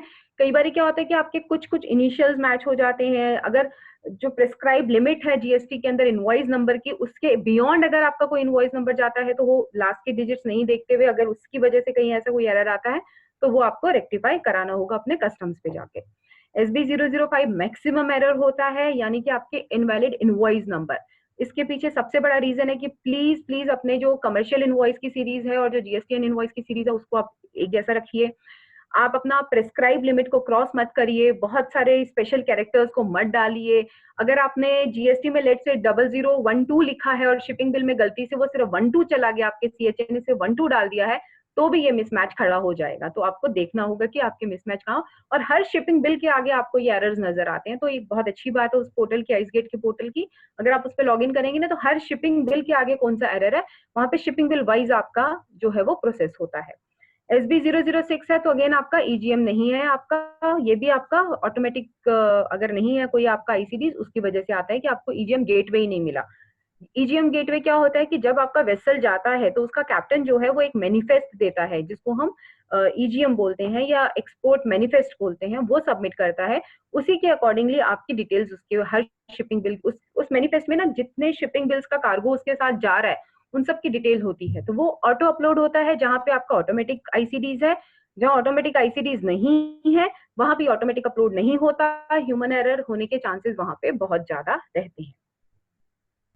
ये मैंने उन्हीं से रिलेटेड है कि ये क्या क्या क्वेरीज हैं, आप इनको कैसे रिजॉल्व कर सकते हैं. So I will be sharing my PPT with you all, so you can always go through it, and if any of you have any type of queries pertaining to anything that has been explained in this ppt, you can mail us. I'll be more than happy to answer the same. 96A का provision क्या है? हमने 96 में देखा with payment of taxes है. अब आपने late से एक्सपोर्ट करना था without payment of tax, rule 89 को यूज करते हुए. आपका कार्गो आ गया है, पोर्ट के ऊपर पड़ा है किसी वजह से. अभी एग्जांपल कोविड का ही ले लेते हैं, जब पूरी दुनिया लॉकडाउन है, अब आपका कार्गो नहीं जा सकता. अब आप क्या करेंगे? आपके पास एक एक्सपोर्ट की टाइमलाइन होती है 3 मंथ्स, जो कि कस्टम में प्रिस्क्राइब्ड है. अब अगर आपकी 3 मंथ्स और any other timeline as extended by your jurisdictional officer, custom officer, अगर वो भी क्रॉस कर जाती है और आप उसको एक्सपोर्ट नहीं कर पाते हैं और उसके बाद आप एक्सपोर्ट करते हैं, तो लॉ कहता है कि अब आपके पास विदाउट पेमेंट का कोई प्रोविजन नहीं बचा है. अब आप विद पेमेंट करिए इसको, और उसके बाद आप इसका रिफंड फाइल करिए, एज आपका जो रिफंड प्रोसेस है 96 के हिसाब से होगा. सिमिलरली, ये तो गुड्स की बात हुई जहां पे गुड्स पार्क हो गए हैं, कोई भी सिचुएशन हो सकती है, और best example is your covid pandemic situation. But अगर सर्विसेज हैं, आपने विदाउट पेमेंट सर्विसेज एक्सपोर्ट कर दी, वहां पे एफआईआरसीज नहीं आई, 1 साल का टाइम पीरियड है FEMA के अंदर सर्विसेज से पर्टेनिंग. विद इन 1 ईयर अगर आपके पास में आपकी foreign convertible currencies inward remittance नहीं आया, तो अगेन आपके पूरा ये प्रोविजन हिट होगा. आपको रूल 96A के हिसाब से अब उस अमाउंट के ऊपर टैक्स पे करना होगा.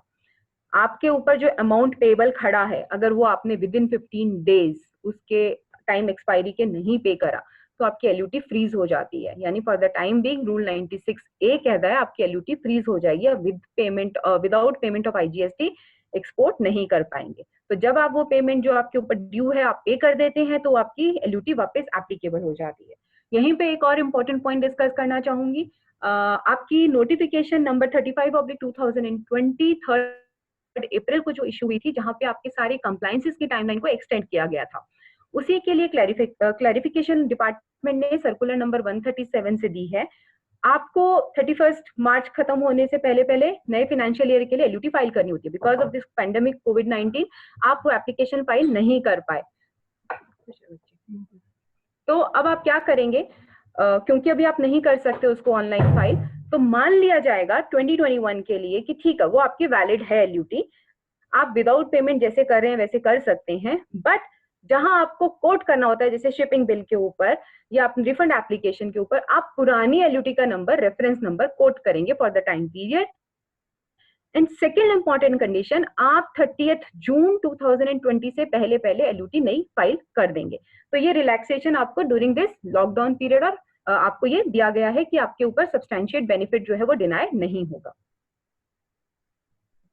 ये हम डिस्कस कर चुके हैं. इंटरेस्ट का रेट रिक्रेडिट होगा as per rule 93. Interest 60 days जहां पे क्रॉस होते हैं वहां पर 6%, कोर्ट की ऑर्डर से आया है तो 9%. 94 के हिसाब से जो आपको ऑर्डर मिलेगा उसके अंदर सब कुछ मेंशन होना चाहिए. अब हम बात करते हैं सेक्शन 55 पर. बहुत छोटा सा प्रोविजन है. सेक्शन 55 में आपके यूएन बॉडीज और जो आपकी स्पेशल कैटेगरीज हैं उनकी बात करता है. उनको रिफंड कैसे मिलेगा? उनको रिफंड ऑब्वियसली प्रोविजन वही है, ऑनलाइन पोर्टल पे जाके मिलेगा. उनके लिए रूल 54(2) के अंदर बात करी गई है. सेक्शन 54(2) के अंदर बात करी गई है. सेक्शन 55 रेड विथ रूल 95(1) वो कहता है कि 18 महीने की एक्सपायरी होने से पहले पहले जिस क्वार्टर में आपने वो गुड्स या सर्विसेज रिसीव करी है from end of the quarter, let's say April May June will be my quarter, इसमें मैंने रिसीव करी हैं, तो 30 जून से 18 मंथ्स के अंदर अंदर मुझे रिफंड एप्लीकेशन RFD 10 और RFD 11 दो एप्लीकेशन होती हैं. जिस क्वार्टर का यूएन एम्बेसी को या डिप्लोमेट्स को या स्पेशल कैटेगरीज ऑफ जो SSCs यहाँ है उनको रिफंड एप्लीकेशन फाइल करनी होती है, उनको सिर्फ उसी क्वार्टर की रिटर्न भरनी होती है. अदरवाइज उनको क्वार्टर से कोई भी रिटर्न से इम्यूनिटी दी हुई है, उनको रिटर्न भरने की जरूरत नहीं. कंडीशंस क्या है? जो उनका सप्लायर है वो टैक्सेबल सप्लायर होना चाहिए, यानी कि वो उनको टैक्स इनवॉइस इशू करेगा. उस टैक्स इनवॉइस के ऊपर उनका स्पेशल UIN इनको मिलता है, इनका GSTN नहीं होता है. इनको मिनिस्ट्री ऑफ फॉरेन अफेयर्स से मिलता है ये रजिस्ट्रेशन, और एक इनका प्रोटोकॉल ऑफिस होता है जहां से उनको रजिस्ट्रेशन मिलता है. तो वो इनका UIN मेंशन होना चाहिए, रजिस्टर्ड पर्सन होना चाहिए. जो उन्होंने गुड्स रिसीव करी हैं वो इनके ऑफिशियल यूज के लिए होनी चाहिए, पर्सनल यूज के लिए नहीं होनी चाहिए. और within 18 months from the end of the quarter in which they have received such supplies. ये सारी cumulative conditions हैं जो मैं बोल रही हूँ, registered person, official use और timeline, ये सब के बीच में and लिखा हुआ है, तो ये सारी की सारी condition meet out होनी चाहिए। और ये देखिए मैंने यहाँ डाला हुआ है कि if all of these condition जो ये 95(3) and 4 कहता है, inward supplies होनी चाहिए, उनका जीएसटी मेंशन होना चाहिए और उनके ऊपर और कोई रिस्ट्रिक्शन नहीं होनी चाहिए, यानी कि ये उनके पर्सनल यूज के लिए नहीं होना चाहिए गुड्स और सर्विसेज, तो उनको रिफंड एप्लीकेशन फाइल करके रिफंड मिल जाएगा। अब हमारा रूल 95 का सब रूल 5 ये सिर्फ इस लॉ के लिए नहीं है, ये बहुत सारे अगर आप लॉज पढ़ेंगे तो वहां पे ये है कि जहां पे भी आपकी इंटरनेशनल ट्रीटी का कोई क्लॉज प्रिवेल करता है या जहां पे हमारे इस एग्जिस्टिंग लॉ की जिसकी हम बात कर रहे हैं उसका कोई क्लॉज कॉन्ट्राडिक्टरी जा रहा है आपकी किसी भी इंटरनेशनल ट्रीटी से, तो ऑब्वियसली सुप्रीमेसी जो है वो आपके इंटरनेशनल ट्रीटी की होगी। ये हमारा वियना ट्रीटी प्रोटोकॉल एक्ट कहता है, वियना ट्रीटी के अंदर जो प्रोटोकॉल बना हुआ है कि कभी भी आपका कोई भी कॉन्ट्रावेंशन होता है, कोई भी कॉन्ट्राडिक्टरी होता है आपका current law which are the applicable on your land per se your international treaties, then obviously your international treaties will be prevailing. So we have to keep this also in our mind. कौन सा amount जो आपके लिए eligible नहीं है, जिसका आपने incidence किसी और को पास ऑन, हर एक सप्लायर या हर एक रिसिपेंट को आप नहीं सर्च कर सकते। और इसका पिछले रिजीम में भी एमआरएफ टायर्स का एक बहुत क्लासिक जजमेंट था जहां से कंज्यूमर वेलफेयर फंड का प्रोविजन निकल के आया था। और एक बहुत इंपॉर्टेंट बात है जो कंज्यूमर वेलफेयर फंड से जुड़ी हुई है, सरकार भी अपने पास वो पैसा रख सकती है जो कि रेवेन्यू है उसका या जिसके ऊपर लेवी है। आर्टिकल 246 के अंदर उसको एक लेवी का प्रोविजन दिया है कॉन्स्टिट्यूशन के अंदर। ऑब्वियसली हमने 101 अमेंडमेंट एक्ट पास करके अब दोनों के पास में पावर दिया है, सेंटर को भी और स्टेट को भी। तो यूनियन लिस्ट, कंकरेंट लिस्ट और जो हमारी अलग अलग लिस्ट थी पिछले जीएसटी आने से पहले तक में 30 जून 2017 तक, उनको वहां से हमने हटा के आर्टिकल नंबर 249, आर्टिकल नंबर 248 और 246 इनसे हमने वहां पे अमेंडमेंट्स लेके आए हैं। तो अब स्टेट और सेंटर दोनों के पास में पावर है लेवी करने का, लेकिन जहां पे टैक्सेबिलिटी हो सकती है या लेवी हो सकती है उसी के ऊपर में वो कलेक्ट कर सकते हैं। तो अगर ऐसा कोई अमाउंट जो कि लेवी नहीं है या जिसके ऊपर कलर ऑफ टैक्स नहीं है वो डिपार्टमेंट भी नहीं होल्ड कर सकता, तो वैसा सारा का सारा पैसा कंज्यूमर वेलफेयर फंड में जाता है। उसका यूटिलाइजेशन का उनका अपना लॉ है, उसी के हिसाब से वो उसको यूटिलाइज करेंगे। टूरिस्ट का प्रोविजन एज पर सेक्शन 15 शुरू हो चुका है। जैसे हम अगर कहीं घूम के आते हैं तो जब आप वो कंट्री छोड़ते हैं और वहां से आपने जो भी गुड्स प्रोक्योर करे हैं वो गुड्स अगर आप अपने साथ लेके आ रहे हैं तो आपको उनके ऊपर एप्लीकेबल जीएसटी, वैट, जो भी उस कंट्री का इनडायरेक्ट टैक्स लेवी होता है उसका रिफंड मिलता है। तो on similar lines even our country has started this provision that yes, जो टूरिस्ट हैं, टूरिस्ट कौन है? जो टूरिस्ट वीजा पे आए हैं, जो 180 डेज से कम इंडिया में रहते हैं और जो वापस जा रहे हैं यहाँ से शॉपिंग करके, तो उन्होंने जो भी यहाँ पे जीएसटी पे करा है उसका उनको रिफंड मिलेगा। प्रोविजंस नोटिफाई हो चुके हैं but functionality has yet not started, so we have to wait. And वैसे भी हम में से किसी को ये बेनिफिट नहीं मिलने वाला है क्योंकि ये बेनिफिट हमारे देश में आने वाले टूरिस्ट को मिलेगा। सो इस पीपीटी के साथ में हम जस्ट स्क्रॉलिंग डाउन, ये पूरी की पूरी मैंने लिस्ट बना रखी है। ये कस्टम्स की नोटिफिकेशंस हैं, सर्कुलर्स हैं, ये जीएसटी के सर्कुलर हैं जो लास्ट 125 सर्कुलर तक मैंने इसको अपडेट करा है। क्यों? क्योंकि इसके अलावा जो लेटेस्ट सर्कुलर है वो अभी हम डिस्कस करेंगे। उसके अंदर कुछ इंपॉर्टेंट पॉइंट्स है जिसको मुझे डिस्कस करना है, तो I just quickly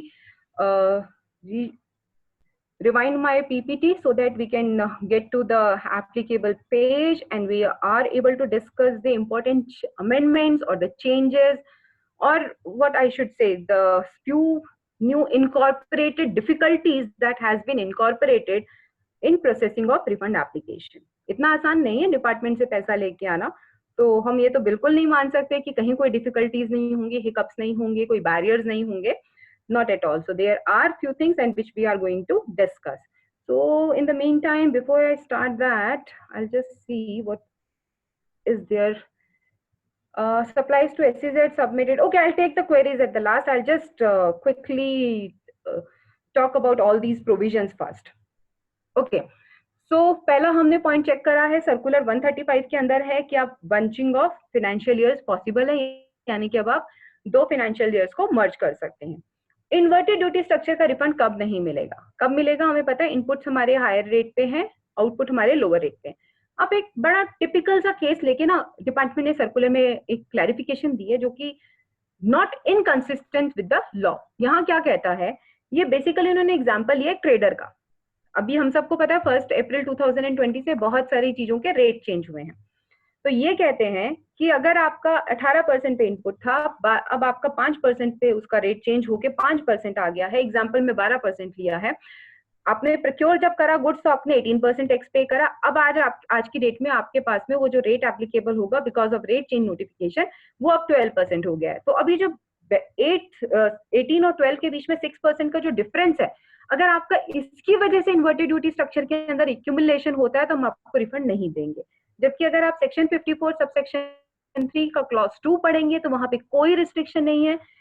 for your easement I quickly just read the provision, वहां पे क्या वर्ड्स लिखे हैं, एग्जैक्ट वर्ड जो लिखे हैं सेक्शन 54 के अंदर सब क्लॉज 2 के अंदर, where the credit has accumulated on account of rate of tax on inputs being higher than the rate of tax on output supplies other than nil rated or exempt fully exempt supplies except supplies of goods or services or both as notified, जो कि हमारे पास notification है। जैसे textile industries के ऊपर में बहुत सारे टाइप ऑफ टेक्सटाइल्स हैं जिनके ऊपर इन्वर्टेड ड्यूटी स्ट्रक्चर का बेनिफिट नहीं मिलता, तो ऐसे गुड्स को छोड़ दीजिए। उन सबके अलावा लैंग्वेज में कहीं नहीं लिखा कि मुझे at particular point of time पे इन्वर्टेड ड्यूटी स्ट्रक्चर होना चाहिए या नहीं होना चाहिए। तो again this clarification is very bad in law and I am very sure that it is going to welcome huge amount of litigation. So let's move ahead.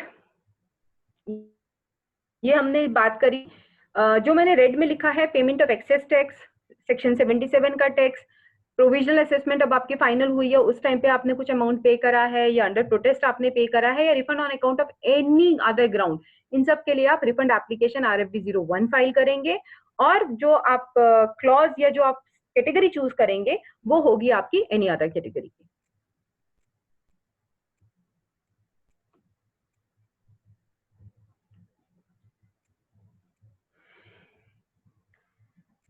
Refund जो होगा वो अब आपका अपलोड होगा और जो एक अगेन रिस्ट्रिक्शन इन्होंने इसको कनेक्ट करा है आपके रूल 36 सब रूल 4 के साथ। यानी कि अब ये कहते हैं, सर्कुलर 125 में कहा था कि जो आपके GSTR 2 में आ गया ठीक है, उसके अलावा अगर आपके कोई इनवॉइसेज हैं जिसके ऊपर आपको रिफंड लेना है तो आप वो इनवॉइसेज अपलोड कर दीजिए। यहाँ पे आने के बाद उन्होंने कहा है कि अब हम आपको रिफंड सिर्फ उतना ही देंगे जितना आपका GSTR 2 में आ रहा होगा। अगेन 36(4) मुझे 10% एडिशनल लेने का राइट देता है, 125 में आपने मुझे बोला था, बट आपने यहाँ आके रिस्ट्रिक्ट कर दिया है उसको। लिंक जिस प्रोविजन के साथ करा है वहां पे भी मेरे पास 10% नोशनल है। सेकेंडली कहीं कोई क्लैरिफिकेशन नहीं है इंपोर्ट ऑफ गुड्स और सर्विसेज RCM, इसका क्या फेट होगा क्या नहीं होगा, क्योंकि वो मेरे 2A में कभी नहीं आता। एक नई रिक्वायरमेंट ऐड करी है HSN डालने की। अब यानी कि अब मैं जब अपनी एनेक्चर बी होता है आपके इनवर्ट सप्लाईज का, जब मैं उसको फिल करूंगी तो वहां पे भी मुझे उस सप्लाई का HSN लिखना है। और जो इसकी अंडरस्टैंडिंग रीडिंग करके आई है कि अगर वो 1.5 करोड़ से नीचे वाला है SSC जिसके ऊपर HSN या SSC लिखने की कोई मैंडेटरी रिक्वायरमेंट नहीं है, तो उस केस में मैं छोड़ सकती हूँ। अदरवाइज मुझे सारे के सारे इनवर्ट सप्लाईज के भी HSN मेंशन करने होंगे। और मैं आपके साथ शेयर करती हूँ एनेक्चर बी का ये नया फॉर्मेट। आप इसमें देखेंगे कि ये टेबल 8 जो है यहाँ पे उन्होंने HSN समरी को ऐड कर दिया है। Again not a very welcoming step. ये नोटिफिकेशन 16/2020 है जहां से उन्होंने रूल 89 सब रूल 4 का C क्लॉज अमेंड करा है, सब्स्टिट्यूट करा है, जो हमने पढ़ा था कि जो आपका टर्नओवर है, एक्सपोर्ट टर्नओवर, इसको अगर मैं कॉमन लैंग्वेज में बोलूं तो वो कैसे कैलकुलेट करोगे, एक्सपोर्ट वैल्यू या 1.5 times of the value of like goods domestically supplied by the same or similarly placed supplier as declared by the supplier, whichever is less, other than the supplies made in respect of 4A 4B। 4A आपका deemed export है, 4B आपका merchant export है।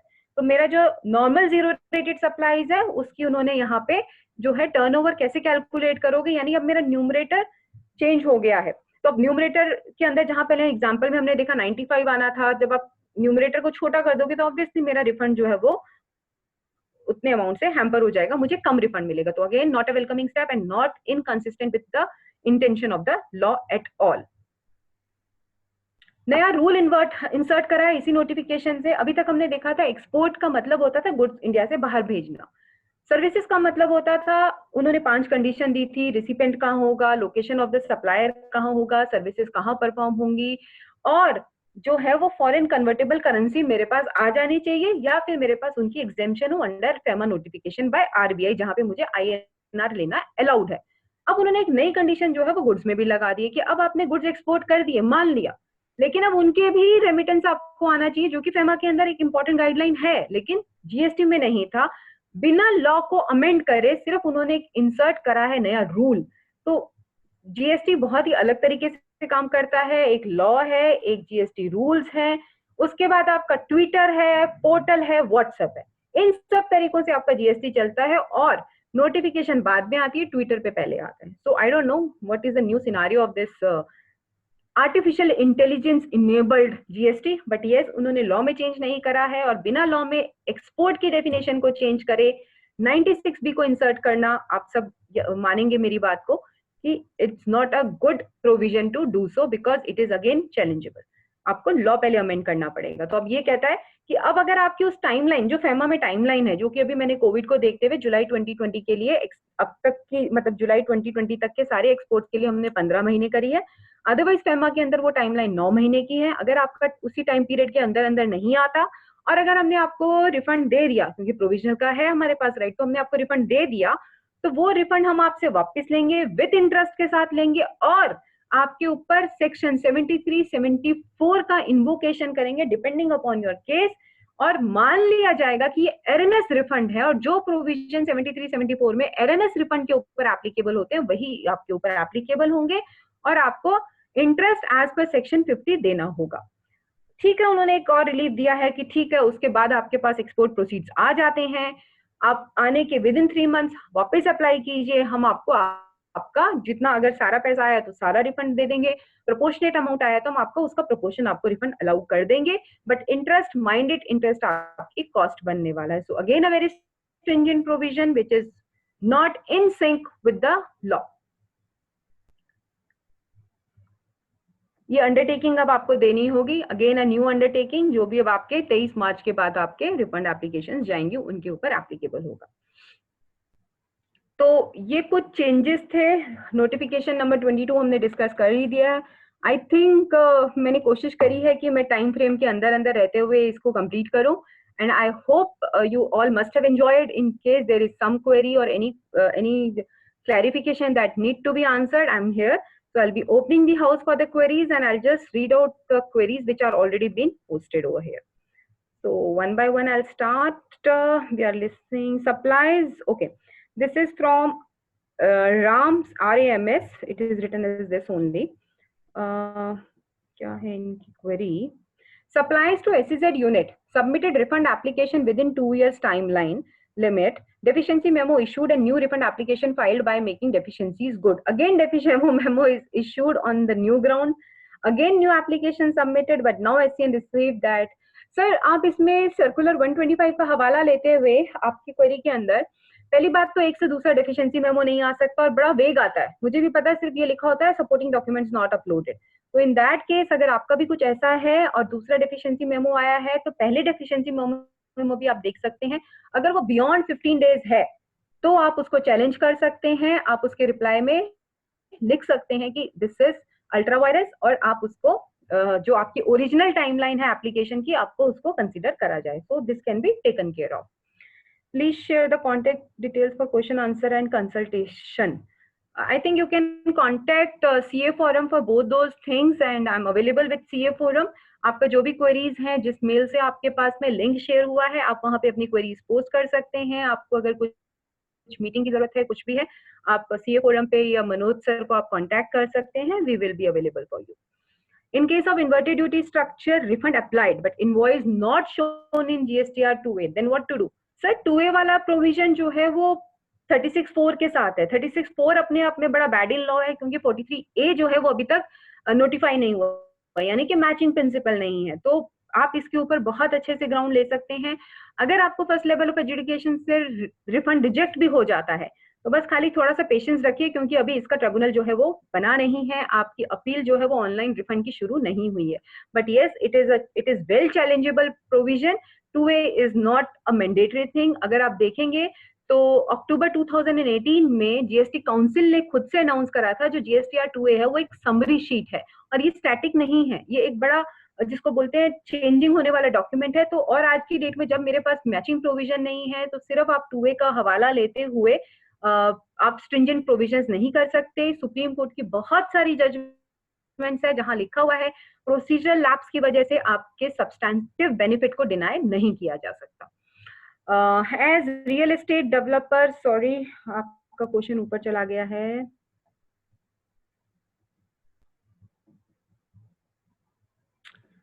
As real estate developer charge service tax under service tax regime. Now in GST regime under settlement scheme, all the fund is being returned along with service tax to the customer. Is there any provision for development? Sir schedule 2 की item है और अगर आप देखेंगे refund में भी inverted duty structure का जो प्रोविजन है वहां पे आप नहीं फॉल करते हैं सर। तो वहां पे वर्क्स कॉन्ट्रैक्ट को, कंस्ट्रक्शन से रिलेटेड कॉन्ट्रैक्ट्स को बाहर रखा गया है। So you will not be eligible for any kind of refund. आप ये कर सकते हैं या तो पुराने रिजीम में आप इसका रिफंड ले सकते हैं क्योंकि ये सर्विस टैक्स और लॉ भी हमारा सेक्शन 142 के जो ट्रांजिशनल प्रोविजंस हैं वो भी यही कहते हैं कि जो पुराने लॉ की चीजें हैं आप वो पुराने लॉ में सेटल कर सकते हैं। और अगर वहां पे टाइमलाइन आपकी क्रॉस कर गई है तो then you have only best option available is your writ petition, then that is the sure shot remedy. मैं किसी को भी एडवांस रूलिंग में जाने की राय नहीं दूंगी बिकॉज हम तो उसको जनरल लैंग्वेज में मैं तो उसको बोलती हूँ authority for adverse ruling.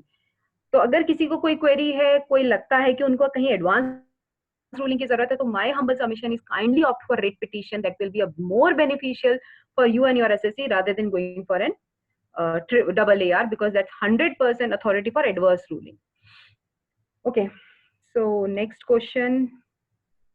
There is mismatch in GSTR 1 for financial year 17-18. Now data is not matching with ICE gate. Even correction in GSTR 1 is not possible. How to get refund?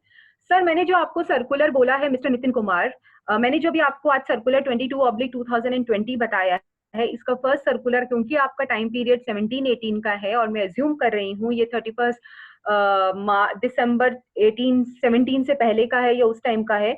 तो उस time पे शुरू में आपकी notification थी 5/2018, custom की ये notification है। प्लीज आप देखिए उसमें ऑर्डिनेंस टेबल का प्रोविजन है। आपको जीएसटी में आपका जो मिस्टेक अब आप ठीक नहीं कर सकते हैं because of the portal functionality. आप कस्टम जुरिडिक्शन के ऑफिसर को जाके एक ऑर्डिनेंस टेबल के अंदर आप उसके अंदर अपना डेटा मैप करके देंगे तो वहां से आपकी प्रॉब्लम जो है वो रिजॉल्व हो जाएगी।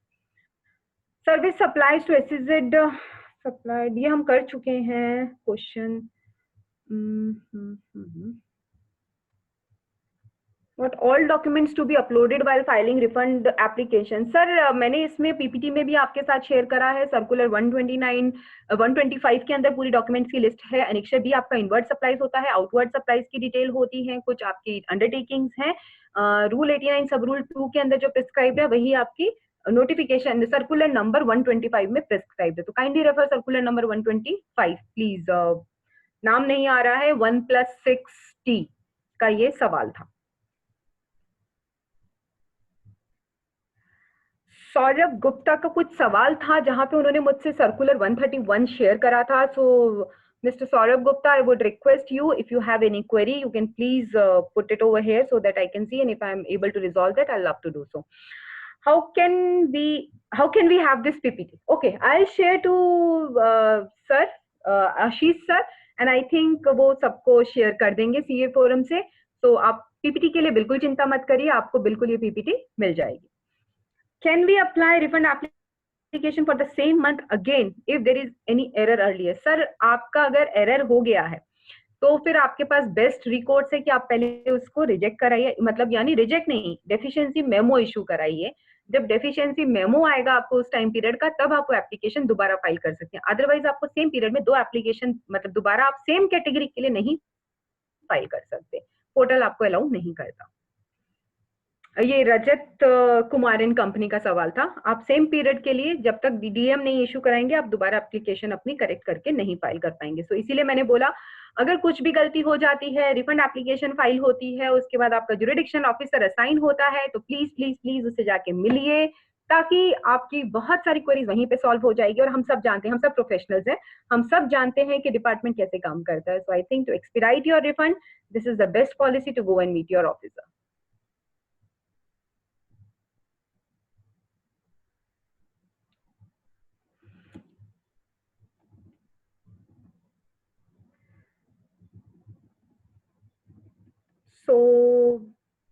what about the details? Okay, I don't know what detail sir has asked me, so you need to come forward with a question. Saurabh Gupta sir, I'll once again request you kindly put your question so that I can take up that question. And I don't think so. जब इतने कम सवाल आते हैं ना तो मुझे दो चीजें लगती हैं, या तो all clear है या फिर all clear है. अब मैं इसे क्या मानूं मुझे नहीं पता, बट अगर ऐसा कुछ है तो प्लीज मुझे अपना फीडबैक दीजिए. That I hope I was able to make some addition to your existing knowledge pertaining to refund application, and I hope you must have enjoyed this session. I may be a little faster because yes, because of the time constraint, we have to abide by the time, and I don't want to be a barrier between you and your delicious lunch. So I try to complete my session within the time frame that was allowed to me or that was allotted to me. और आज की date में अगर मैं lockdown को देखूं तो I think हम सब मास्टर शेफ बन चुके हैं, और जैसे ही लॉकडाउन खत्म होगा मुझे पूरा यकीन है कि हम सब उसमें कंटेस्ट में पार्टिसिपेट कर सकेंगे. और बहुत अच्छा एक जोक भी आया हुआ था मेरे पास में कि मोदी जी हलवाई की दुकान खुलने नहीं दे रहे, बट जब तक वो दुकानें खुलेंगी हम सब हलवाई बन चुके होंगे. और so I think with this I should wind up my deliberation, and I don't have any other questions to be answered. Thanks, madam. Can we get the video recording? Video recording, I don't know whether Ashish sir has recorded this session or no, but in case he has recorded, then definitely okay. In advance authorization, should we? अरे अभी बहुत सारे questions अचानक से आ गए, ये क्या हुआ? Just a moment, now the questions are running. In advance authorization, Sumit Tulsian, in advance authorization, should we have to reduce the amount of IGST input from net input tax credit? Why is it so? I'm not able to get your question, sir. Advance authorization के अंदर आपने जो tax पे करा है वही आपको input लेना है, उसको आप रिड्यूस क्यों करेंगे? So this I am not able to get your question, sorry. और इनफैक्ट यही मैंने आज डिस्कस करा है कि जो नया नोटिफिकेशन है वो ये कहता है कि 9610 के अंदर अगर आपने एडवांस ऑथराइजेशन में सिर्फ कस्टम पार्ट को ही बेनिफिट लिया है और आईजीएसटी पे करके आए हैं तो आप रूल 96 को भी यूज कर सकते हैं. नहीं करना चाहते तो आप 89 में भी आप अपना पूरा क्रेडिट लेके उसका रिफंड ले सकते हैं. Can be ma'am, it is not easy to understand all these provision in 90 minutes. Okay, that I agree. And I'm always available whenever you will call me. I'll be always available, more than happy to deliberate on this topic or any other given topic under GST or customs, because these are the only areas of my practice. And मुझे आप सबसे direct tax सीखना होगा because मैं direct tax मुझे बिल्कुल नहीं आता. अब मैं यही बोलूंगी. Can we claim refund of unutilized for capital goods for zero rated supplies? Sir एक चीज मैं यहाँ क्लैरिफाई करना चाहूंगी. आपने LUT, ये अभिनव गुप्ता जी का सवाल है, आपने LUT फाइल कर दी है, बिल्कुल ठीक बात है, बट कहीं रिस्ट्रिक्शन नहीं है लॉ में कि अगर आपने LUT फाइल कर दी है तो आप रूल 89 और रूल 96 दोनों यूज नहीं कर सकते. अगर आपके पास कैपिटल गुड्स का क्रेडिट पड़ा हुआ है, ट्रांजिशनल क्रेडिट पड़ा हुआ है, तो आप बिल्कुल LUT होते हुए भी आप रूल 96 से उसको यूज करते हुए आप वहां पे जा सकते हैं और उसको ऑटोमेटिक रूट से रिफंड ले सकते हैं. जब आपका वो अमाउंट खत्म हो जाए फिर से रूल 89 में आ जाइए, फिर से without payment of taxes export करना शुरू कर दीजिए. लॉ में कहीं कोई बात नहीं है. आई होप अभिनव जी आपका सवाल का आंसर मैंने दे दिया है. 3 new messages. Okay, thank you so much sir. Adeep Jain ji, thanks के लिए. My honour, it is always my honour to share whatever little bit knowledge I have with everyone. If assessing officer has rejected GST refund and now is not uploading the order online, also not recrediting ITC. Okay sir, CA Deepak ji, order upload नहीं कर रहा है online, कोई बात नहीं, आपके पास order तो आ गया होगा तभी आपको रिजेक्शन पता है, और ऑर्डर वहां पे RFD लिखा होगा, ऑर्डर का नंबर, तो भी आप मान लेंगे कि आ गया है. और इसीलिए मैंने गार्डन सिल्क मिल्स का केस लॉ जो है वो आपसे डिस्कस करा है. 2019 गुजरात हाई कोर्ट का है, I think, if I am not wrong, I just check it out. और वहां पे वो कहता है कि आप मैनुअल रिक्रेडिट कर लीजिए, बिकॉज वो आपका लेजिटिमेट राइट है. अगर डिपार्टमेंट ने नहीं करा, वो भूल गया या वो किसी भी वजह से नहीं करना चाहता, तो भी आप उसको रिक्रेडिट कर सकते हैं. गार्डन सिल्क मिल्स है, गुजरात हाई कोर्ट का है, प्लीज आप नोट कर सकते हैं. 106 नंबर taxman.com पे है. 357 106 taxman 357 Gujarat high court. This is garden silk mills का केस है वर्सेस UI. यहाँ पे आपके राइट दिया हुआ है कि आप रिक्रेडिट खुद से कर सकते हैं. फिर भी आप सेफ गार्ड होना चाहते हैं, एक लेटर लिख के अपने जुरिडिक्शनल ऑफिसर को डाल दीजिए, मेल लिख के डाल दीजिए, रजिस्टर्ड AD से उसको भेज दीजिए that will suffice your matter. आपके ऊपर कभी भी 74 invoke नहीं होगा.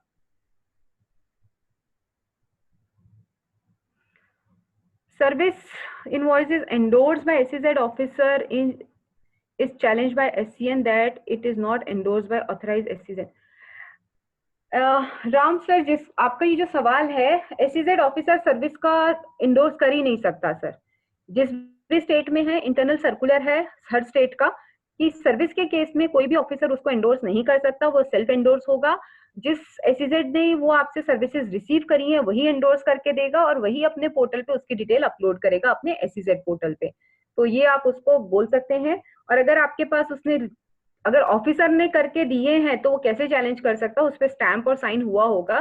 तो again this is very bad provision. आप उसको चैलेंज कर सकते हैं, आप उसके हायर ऑफिशियल से जाके मिल सकते हैं. I'll share my PPT with you all, so more of the things will be clarified in that PPT also. And I think हमारे सवालों का सिलसिला तो वैसे चलता रहना चाहिए. वो एक हेल्दी साइन होता है कि हाँ हम काम कर रहे हैं और हमारे दिमाग में सवाल आते जा रहे हैं. बट आई नो लंच का टाइम हो गया है, so I will not take much of time now and I'll not be a barrier between you and your delicious lunch. So before signing off for the day, I'll just humbly request you all, please do practice, stay home, stay blessed and stay safe, because this is the only remedy available for this pandemic COVID-19.